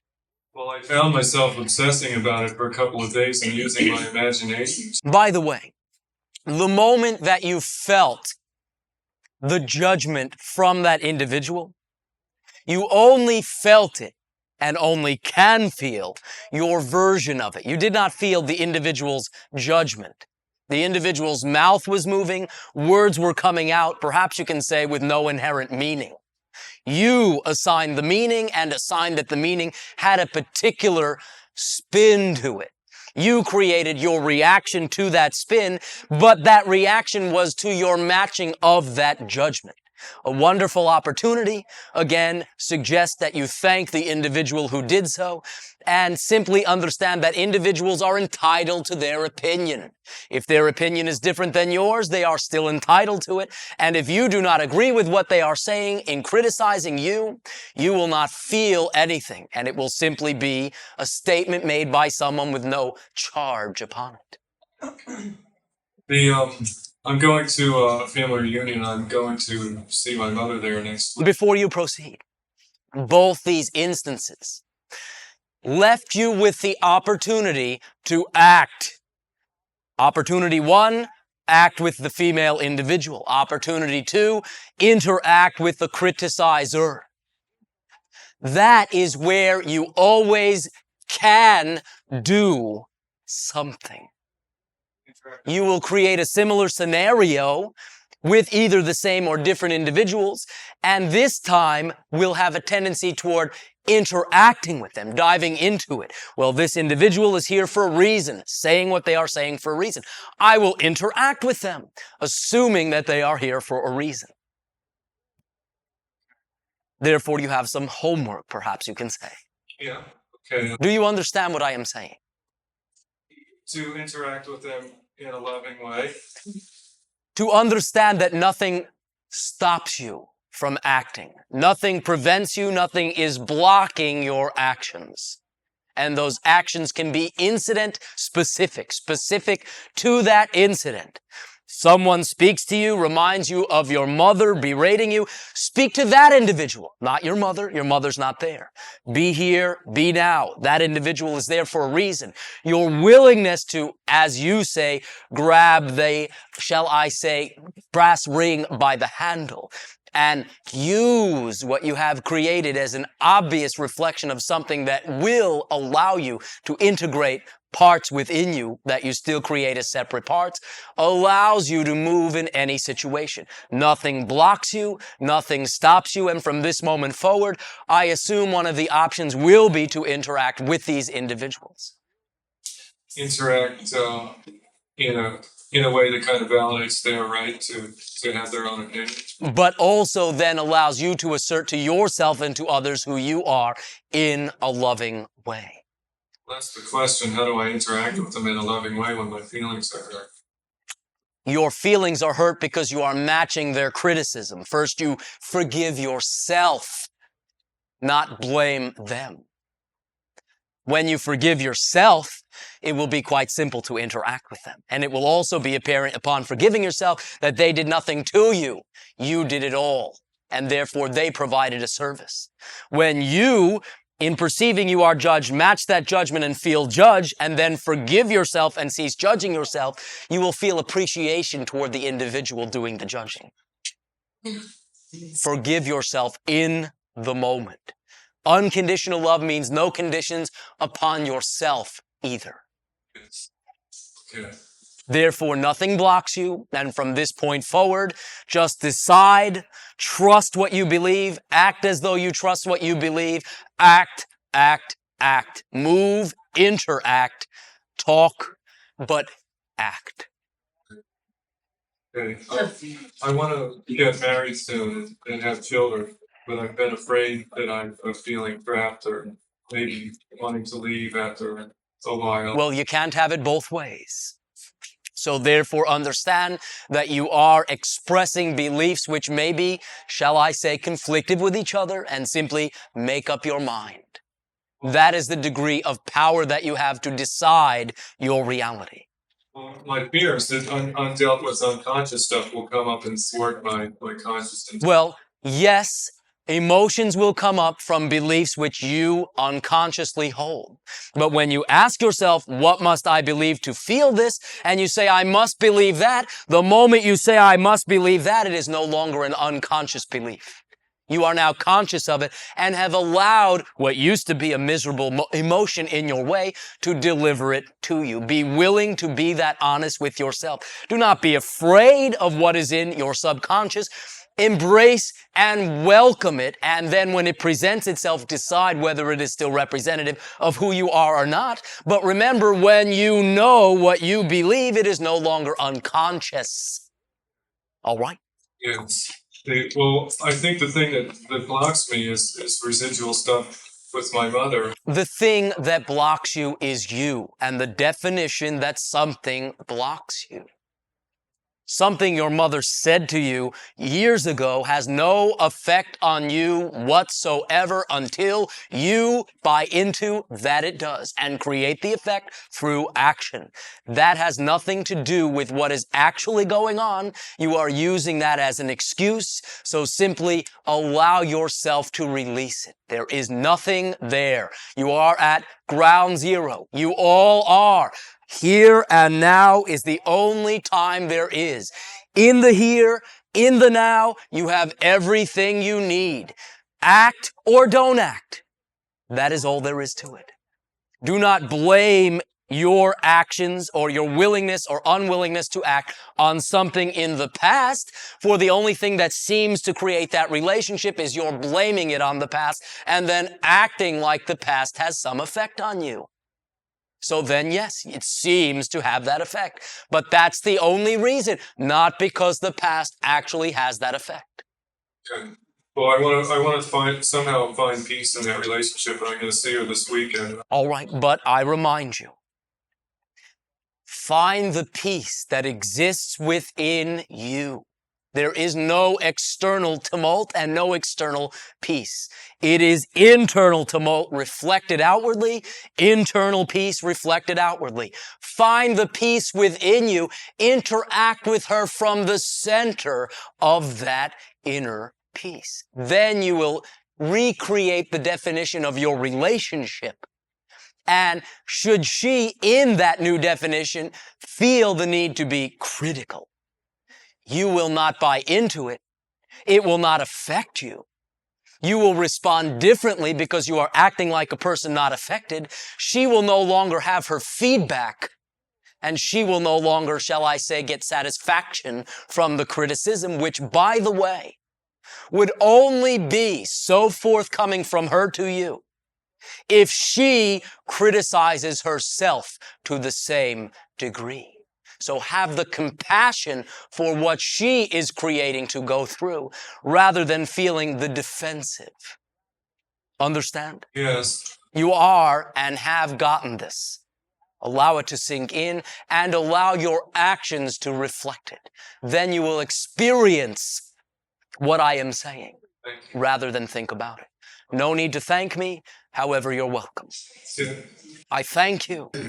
Shutting. Over there, female. Yes, I have a question about actions and confusion, and I'd like to use an example. Oh, how apropos. Do proceed. A while back, I was going on a long car ride, and I was looking in my closet what I was going to wear, and I looked at this silk blouse, and I realized I had a belief that I couldn't wear silk on a car ride because too many things could happen to it. So I realized that and challenged it and decided to choose the action of putting this thing on and going off on the day with it. Went through breakfast, nothing fell on it, everything was going. By the way, even in the way that you are telling the story, you have set up an elaborate, very sneaky expectation. But do proceed. And I was moving around and feeling how nice it felt and waiting for the axe to fall. went into this pet store and I was standing there trying to see something on a high shelf. Now, a person wishing to not stain such a garment, would they go into such a store? Wait a minute. Don't try to victimize me. Oh, no. Store, and I'm looking up. I leaned back to see something, and a parrot leans off a perch and punches a hole in silk blouse. What action led to that? Is there something on the quantum level of probability that made it collapse that way? It was the fluctuation of the, shall I say, belief expressed behind your action. You did not consistently express through action the belief that in that sense all was fine and that simply you are who you are and you are who you are in that dress. There was the undertone of the being extra careful and in that sense providing a form of subtle defense. But if I had been extra careful, I would have been within range of that parrot. I would be casual and relaxed at that time. Well, in that particular moment, yes. But you had perpetuated a series of events, each having its effect. Okay, but the parrot, what makes the parrot do that? Well, simply, that is the symbol that you attracted to show you what belief you were truly expressing in that moment, though you may have said you were expressing another belief. You do, by the way, understand what I am saying. And you do understand that there was an undertone of, perhaps you can say, uncertainty. I'm trying to understand the mechanics of it. What actually happens that makes the parrot do something like that? When it's a thought we're talking about, not an action per se. Well, again, animals are simply reflective consciousness and are not as disconnected as you would normally, shall I say, believe in your society. So therefore, it simply provided the service in exactly the perfect timing and perfect scenario. Okay, another example more. Now, understand, due to the fact that you have created that symbol, that even literally, that particular symbolic animal mimics and mirrors back to individuals things that they are in that sense expressing. Yes? Yes. So therefore, you use that symbol in a less verbal way, but still in the same form that it presents itself. Well, let me take a more serious example. Oh, serious. All right. A serial killer chooses one person over another. The person may go to bed that night and lock the door with the same action as the neighbor next door. Why is that person chosen if the action's the same? The bottom line is what you are sharing is hypothetical, and it is a what if rather than a what is. There are as many different explanations as individuals in this sense. Perhaps what will as a blanket cover this particular area is just the idea that, again, expressing a fear, setting up a defense is in that sense indicative of the fact that you believe an attack to be most imminent. This applies to both examples that you have shared. Okay, but maybe 10 other people on that same street locked their door that night. I'm trying to understand. You have said... You are, by the way, pondering a what if and not understanding the individuals involved, their particular, shall I say, expression of their beliefs in their own, shall I say, relationship to what you call karma and so forth. There are many of these parameters in place, and it becomes, again, very hypothetical. The bottom line is, do you wish for that to happen to you? No. Do you feel that that is most likely? Hardly. Do you fear it? Momentarily at times. All right. Simply do not act when you fear it. Allow yourself to glean from the fear what you are believing in that moment and only act when you are centered. Then you will not be one of the individuals to attract such an experience, even if neighbors on both sides do. My question is there something, say, telepathic going on between, in that scenario, the victim and the victimizer? Well, in a sense, perhaps you would not refer to it so much as telepathy, as simply the interconnectedness of all beings on a fundamental level. So everything simply due to synchronicity orchestrates itself into place according to the beliefs, emotions, thoughts, and actions of those involved. And the specifics, again, are so variable that it would be a disservice to make an overall statement about the reason in that particular scenario, and again, provide a service to simply remind you that defense is assumption of an attack, which is the same as saying you believe that will happen. So watch where you are being defensive versus simply being the person who expresses themselves in that dress. Okay. Do you understand? I think I'm still wrestling with this something other than action contributing to why that particular event occurred that way. Ultimately not. Now, I understand that it may, in that sense, seem that there are mitigating factors. But understand that those mitigating factors only could be in place as results of certain actions. Now, also understand that many, if not most individuals upon your planet do not have a sense of the structure that we are discussing, belief, emotion, thought, and action, and simply perform actions in what you would perceive to be an automatic fashion without any of the underlying understanding or examination. You are now at the level to simply not be an automaton. Does this help, or is there still something that you are seeking? I think something will click in that's missing. Thanks. All right. If so, please, in that sense, do share. All right? Thank you. I thank you as well. Ace, female. Elan, hello. I'd like to just ask a question because basically I just like to make contact with you Oh, thank you. We already had, but do proceed. on a verbal level. Oh, yes. There is a situation in which I've been placed, my husband and I have been placed at home where someone has moved onto our property without our permission. And this is a relative who seems to be not very stable at the moment. And the question is about action in regards to this. For myself, I feel that there is certain action that could be taken to remove her. At the same time, there's a feeling that to do so would cause her perhaps more harm and maybe even us to the extent that, you know, we might feel some sense of responsibility in that she does not seem to be very logical at this point. All right, but that is her choice. And your consideration is, what is your choice?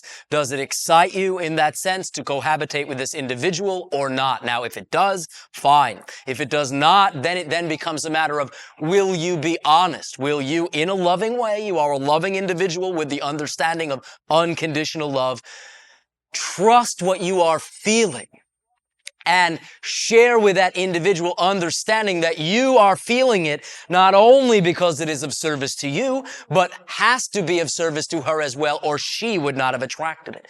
Continuing to, as you say what she wishes to hear allows her to have elaborate conversations with herself.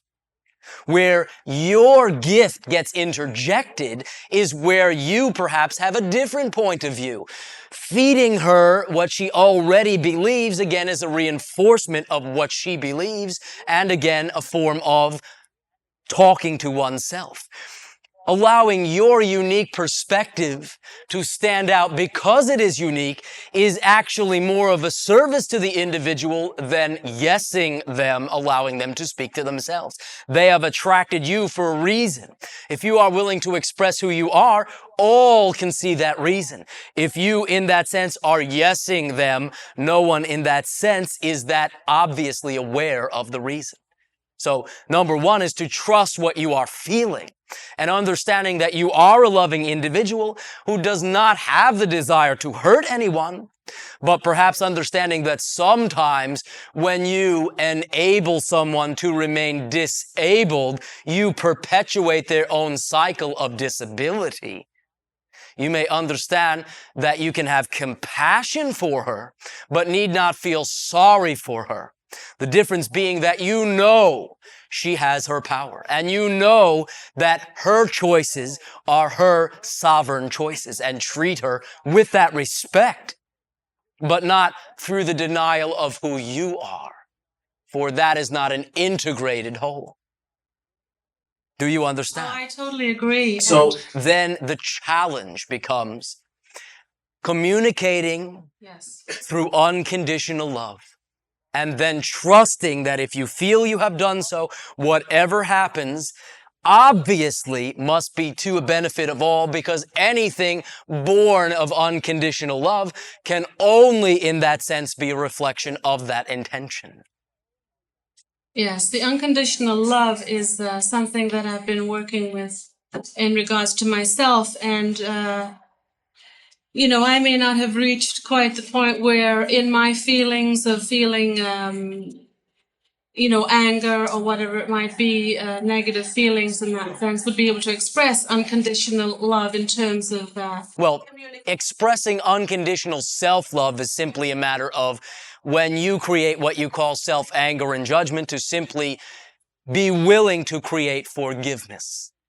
It is all right to feel whatever you feel. You need not invalidate yourself for feeling it. But if an invalidation is created, be willing to forgive yourself for the invalidation, and that is the expression in that circumstance of unconditional love. Once you forgive yourself and express that self-love, then it will only reflect in your external communications with others as well. So use the opportunities of judgment again as opportunities to transform that judgment. Use even the judgment. When you judge another individual, again, I remind you that there is some self-judgment involved. So if you look at where the issues are relating to you specifically and play through that, dialogue through that, you will generally find new information in which to assist you in making the loving communication.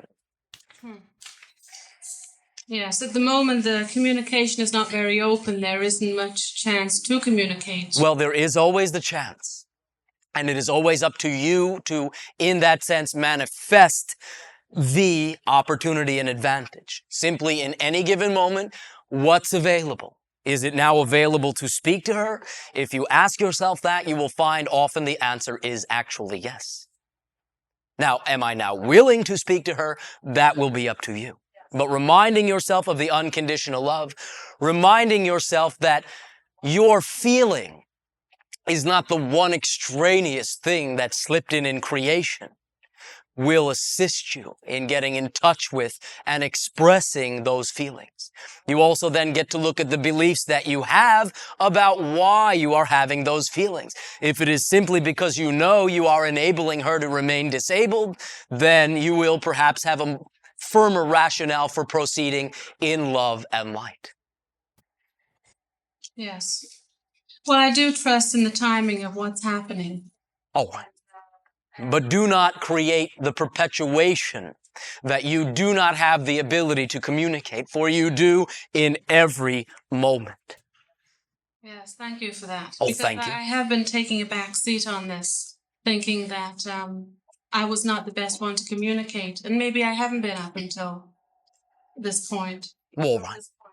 Well, I have just given you your license. You may now drive. Well, thank you. Oh, thank you for everything and for assisting the channel. Shutting. Mail. Do they call that tough love? When people do that? Well, individuals call things whatever they wish. But if you have the best interests of an individual in mind, that will show through somewhere in the process. I have a question on something else that came up with the lady on the other side of the room. All right, the lady. All right. Yes, she said that someone would be picked out and raped or assaulted. And it's my opinion that you put out a vibration and someone will pick up on that vibration and assist you in that but it is automatic. It is as though you have, in that sense, 3 holes of differing sizes, and you roll a ball that will only fit in 1 hole. It is simply automatic. There is no matching up. There is no sending out, as you say, signals. Synchronicity always, in that sense, delivers what an individual, in that sense, creates in their life. So that victim that shut the door and locked it all up is really acting like a victim. Well, again, it will depend on the specifics. In general, yes. I have a question about something that I was reading yesterday. It's a book from Bashar, and he spoke of the triads. In the triads. Before you proceed, for now, allow us to remain grounded. Grounded to your reality, grounded to the happenings and circumstance of your earth. If you feel stellar connections, explore them through the knowingness of your consciousness. However, remain grounded to what you can do. Thank you. I'd like to share something very beautiful tonight. Do share. My wife is not keen on my participation in this work. All right, a mixed marriage. Yes. and especially Saturday night. Not being with her on Saturday night, I must not love her. Well, all right. Perhaps you will be able to explain to her that you will have the next few Saturdays free. However, tonight she came in I was getting ready to come here, and she said, "Are you not going? You're staying home with me tonight?" And I said, "No." She says, "I would normally ask you or blame you or accuse you of a lot of things, but tonight I understand that you want to do that, and I believe it's for the best." So she wished me well and told me she loved me. To allow her to be who she is, you will find reciprocity. You will find that allowance from her. Do proceed. We were having difficulties in our marriage for the last 2 weeks, and we both expressed feelings of separation. We might just separate or leave or whatever. And I had to use the technology that we're learning here. And I asked myself, oh, a last resort. All right. what is it that I'm doing that I'm creating this? And my answer was that I was not loving her. Well, there is not the unconditional love of yourself and her, to be quite technical. Now, I am not saying you never unconditionally love yourself. Yes, you do. But I am speaking of consistently. But do proceed. So the all the negatives that I felt, she felt, and we were at odds constantly until I did what you said, unconditional love for her, and it came right back to me. Always will. Always. No matter what. And if you are so receptive, you will see no matter what the outer actions of an individual are, you will see that love. Not only that, but judgment. Judgment. I was judging the things that she did, the way she did them. And then wondering, why is she judging me? Yes. Miracles do happen. Miracles are the rule, not the exception. So it was beautiful. Nice. And tonight we have a midnight Sirius planned, and it only blooms one night. Flower will come out, and tomorrow morning it dies. So we have 4 flowers blooming tonight. Congratulations. Many things other than the simple physical flower are blossoming. Simply allow yourself to continue in that sense to provide the light, provide the love, and that will be all the fertilizer you will need. Thank you. Thank yourself. I thank you as well. Shedding. Elan. Female. Greetings. And to you. I have a couple of questions. The first one is, some time ago, someone said to me that I don't cause things to happen. Things happen to me. That is one perspective. And when you buy into that, you can create an overwhelming apparency of this, I need not tell you. Right. And it's something that has dogged my footsteps for quite some time. Oh, all right. The symbol of service creeping around again. What I've been trying to do is to be more assertive about things that I want and that I need. All right, trying to be more assertive. And things that I prefer. All right. Something happened to me on Thursday, and I was wondering if you had some insight into it. When I spoke with you the last time, I told you I'd been ill, I had pneumonia, and I was feeling very down and very draggy. And on Thursday, almost out of a clear blue sky, I'd been feeling gradually better. I had like this incredible surge of energy. Incredible surge of energy. And I don't know where it came from. I haven't felt that good in years. Well, you are expressing yourself more fully, which is energetic. But I don't know where it came from. It came from you. Where else is there for it to come from? Simply revel in the degree of ecstasy that you contain and understand whatever you feel comes from you. Do not look for an external source. Pat yourself on the back and rejoice for the choice to create the positive experience. So you think it was my choice to create it at that time? No, I know that it was. Okay, so it was my choice to create it at that time. Now, albeit perhaps perceived by you as an unconscious choice, but the moment you felt it, it became conscious. Congratulations. Thank you. I assume you are excited about this. Yes, I really am. Then you will continue to create it with more consistency now that you are owning its source as yourself. All right, I have a question for you from my daughter. All right. She is taking horseback riding lessons. She's been doing so for about a year. She's very excited about it and doing very well. This past week, she was going to a camp, 4 hours a day for 5 weeks. 4 hours a day for 5 days, and she became ill, and she missed most of it. And she wanted to know what she had done to cause that, or what had happened so that she became ill and couldn't do something that she really wanted to do and that really excites her. Well, what will behoove her in this exploration is focusing her attention in the proper place, rather than, in that sense, exploring why something was prevented from happening. Explore what did happen and what did creating that actually force her in that moment, seemingly force her to look at. That is the point.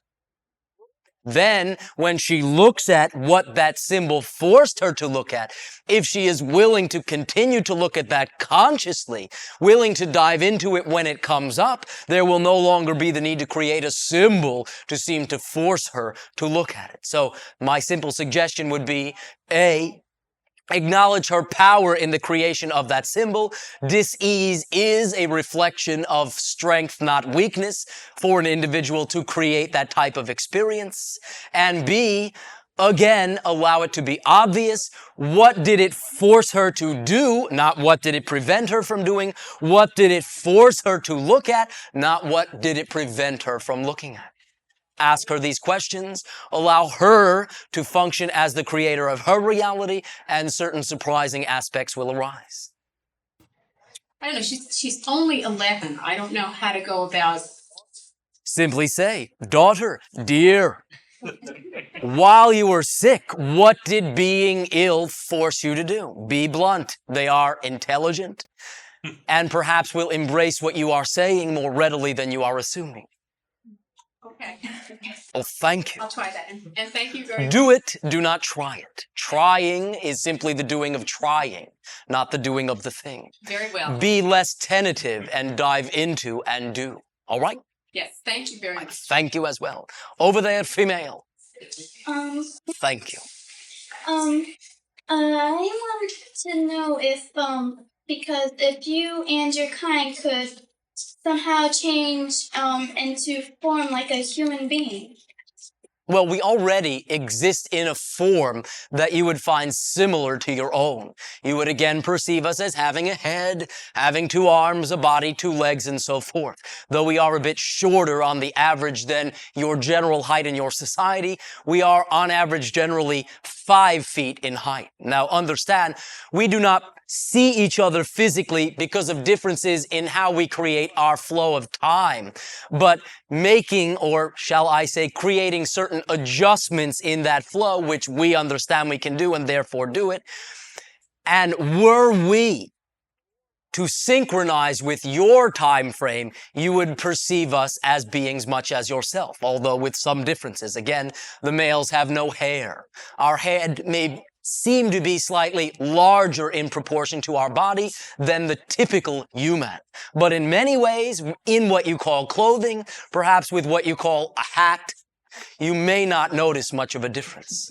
Would perhaps perceive us as being somewhat foreign, perhaps oriental, so to speak, but would appear quite similar to you. So it is not that we have no bodies and that to interact with you, we create bodies. No, we already have bodies. They vibrate differently than your own, so you do not perceive them. If we change or shift that vibration, you would see us. Does that make sense? Yes. Does that answer your question? Pretty much. Thank you very much for when I've been asking questions, for listening to me and explaining it to me. Very good. Well, thank you for the honor of your willingness to share with me. For as I have always maintained consistently throughout these interactions, I get something out of this. And each unique individual that shares who they are with me and allows me to know that much more about you, about them, allows me, because I know everything is within me, to know that much more about myself. So I thank you for the valuable service that you have done for me as well. And to you. There will be but a few moments remaining to this interaction. Yes. Yeah. Andrew is curious as to whether there was any other symbology or anything you could share about the co-created action that you had last session that created the about face. Oh, all right. You are referring to when the chair had, in that sense, turned 180 degrees. I was wondering when you'd ask. There are basically 2 reasons from my perspective that this was created. Number 1, it was, in that sense, a direct symbol that you have all come full circle. Number 2, it allowed me to function temporarily as part of the audience, and therefore provided a style of identification for me. All right. Okay. Yeah, I can go with that. Oh, I can make up something else. That'll do. Do understand that many of you are literally in your lives, since interacting with us, not because of us, but because of your own willingness, literally turned your lives around 180 degrees, facing now toward the direction representative of who you choose to be. And we thank you. Thank you. Ice. Greetings, Laura. Thank you for being here tonight. Very often I've been struck when listening to tapes from these sessions that when you talk about preference, you use the terminology what one says one prefers versus simply saying what one prefers. I'm wondering why you add that word says. We are referring to the fact that generally and many times your actions are not representative of what you are saying you prefer. So therefore, if you prefer it, do it. If you are not doing it, you simply say that you prefer it. So we point out that distinction. Does that make sense? Yes, it does. Another question I have is, when you talk about actions, would you include things like meditation as being an action? Only in the loosest sense, for that is a tapping in, which you will, in that sense, perhaps you can say, develop or express intuition, develop or express insight. It is representative of turning within, but in a physical world where it becomes practical is taking that insight, that intuition, that inspiration, and applying it to your life. So, as perhaps you can say, the part of the action, the receptive phase or the female phase of the action, tuning in is all well and good. But if you simply stop there in your physical reality, nothing moves. So it is part and parcel of your receptivity, of your inflow. But any complete action will always be the combination of receptivity and doingness. So in general, then, an action has some physical component? In general. Now again, the sitting down, in that sense, creating the time is an action. But the insights that you receive more often than not are something that you can act upon. And since you have derived that inspiration from within, acting upon it will have a profound effect on your life. Okay. So it is half of the process, so to speak. Okay. Third question, in regards to intentions, would you recommend intending something as unphysical as being reaching a joyful state? Is that that is an example of something that, when you maintain it as a clear intention, again, vibratorily sets up the reality to allow you to express it. But do understand that joy is something you can choose to express as well in any given moment. Cause and effect are quite loose in your reality, though you assume the cause always comes first. If you create, however, the effect first, understanding the looseness of that connection, then you can create the causes. So, as an example, expressing your happiness, that particular effect, simply because you say so, because that is who you are, then allows the reality to create the causes for that happiness. That's very interesting. My last question is, if I clearly intended to be able to fly, and I jumped out this window, if I believed that I could fly, would I fly or would I drop like a rock? Put it this way. Were you to jump out that window, believing you could fly, and for but one moment be surprised, you would then fall and understand you did not truly believe it.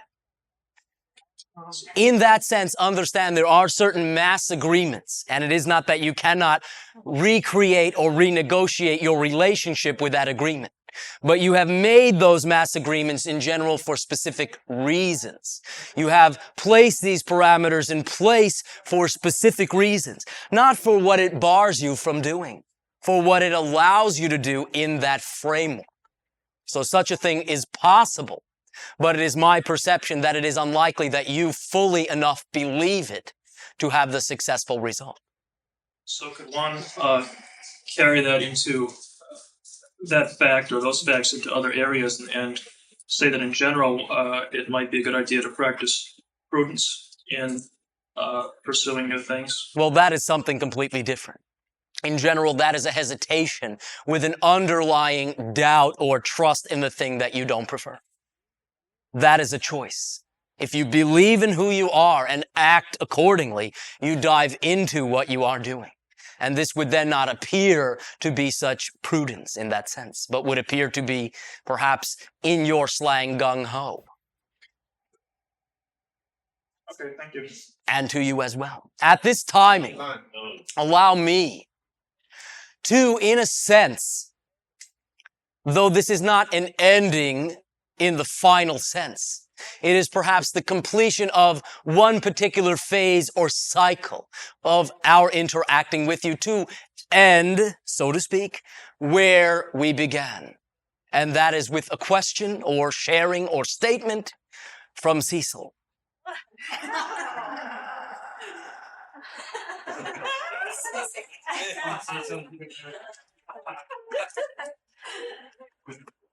Now, before you proceed, understand, when we began to interact with your society through this channel, you asked the first question.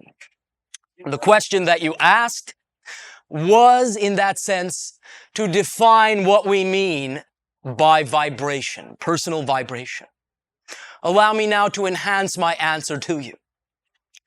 Vibration, for the purposes of practicality, would be the rate at which your consciousness flashes as a strobe. As you are less aware, it flashes, perhaps you can say slower, or with less of a frequency. As you are more aware, the on time, so to speak, this is colloquial, the flash time increases, thereby raising your frequency, raising your vibration. When you deny who you are, in a sense, the effect is to punch holes and create less of a frequency of the on time. Each of the on flashes are willingness to be who you are. Each of the off would represent your denials. As you begin in that sense to acknowledge who you are, you smooth out that vibration. You are on, so to speak, this is colloquial, most or all of the time, thereby expressing an increased frequency, a higher vibration, and an expanded awareness. Now, what is your request of me? Simply, is there something that you wish to share or ask in allowing this particular interaction to complete? Well, going back to the point you started with, I personally feel that I'm vibrating at a much higher frequency. By the way, I will independently confirm this. You are, and you are seen that much more brightly as all of you are by us. Not that that matters. Not that we are someone to, in that sense, strive to have the favor of, no. But simply, you are living your reality. Well, given my electrical engineering background, my question to you originally had to do with frequency, sinusoidal, vibration, and all that. And that's what I was coming And we from. had shared that even pictorially, what you would call a spiral adds the third dimension to that particular pictographic representation. What I am now sharing is the aspect of, in that sense, the on time of the flashing of your consciousness. Okay. I don't feel like there are many voids in my vibration because I'm usually aware just about all the time of the now and am enjoying the now. I'm not dwelling in the past. I'm not worrying about the future. I'm really exploiting the moment and following my excitement pretty well, I think. At what frequency would represent no voids? Well, in that sense, as you remain physical, to some degree, there will be gaps. When you, in that sense, expand to a certain degree, it is no longer able to be, and this is colloquial, but it will have to do, contained within a physical reality. And then there would seem to be a smoother presentation in that sense. Well, if there's one closing thought that I have here, it's that the appreciation of self, that the key to our life experience revolves around, emanates from our self-love. And without that, we're impotent in terms of really enjoying the opportunities of joy in this life. Without that self-confidence and self-love, we are crippled. And an awareness of that and an appreciation of that, I thank you very much. Thank you. Oh, I thank you as well. At this timing, allow me to simply thank all of you and express my unconditional love and appreciation to all of you. Clarifying your vision, determining what it is that excites you, clarifying the definitions that one has that you already hold and the definitions you would need to hold to, in that sense, live your vision, clarifying the fact that you deserve, clarifying your desire, what you feel. All that is simply then necessary is action. It's your life. Live it in the way that you deserve. A life of ecstasy, a life of joy, a life of expansion, a life of growth. When next we interact, you will, in that sense, have developed the results of what we share. And on that level, and only that level, will we continue to interact.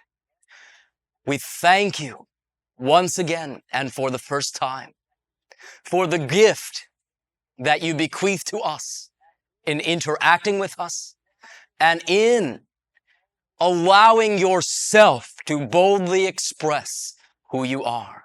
That is the only way that you become bright enough to be seen. And what is attracted to you will always be the vibration of what you are being. You always get the reality you are the vibration of. Therefore, if unconditional love, light, positivity, integration are your vibration, that is all you can experience. And negativity will simply be a fleeting awareness of the exploration of someone else. I thank you for the honor of interacting with you in this way. And I bid you a most fond and loving life dream and dream lives. And I thank you. Thank you.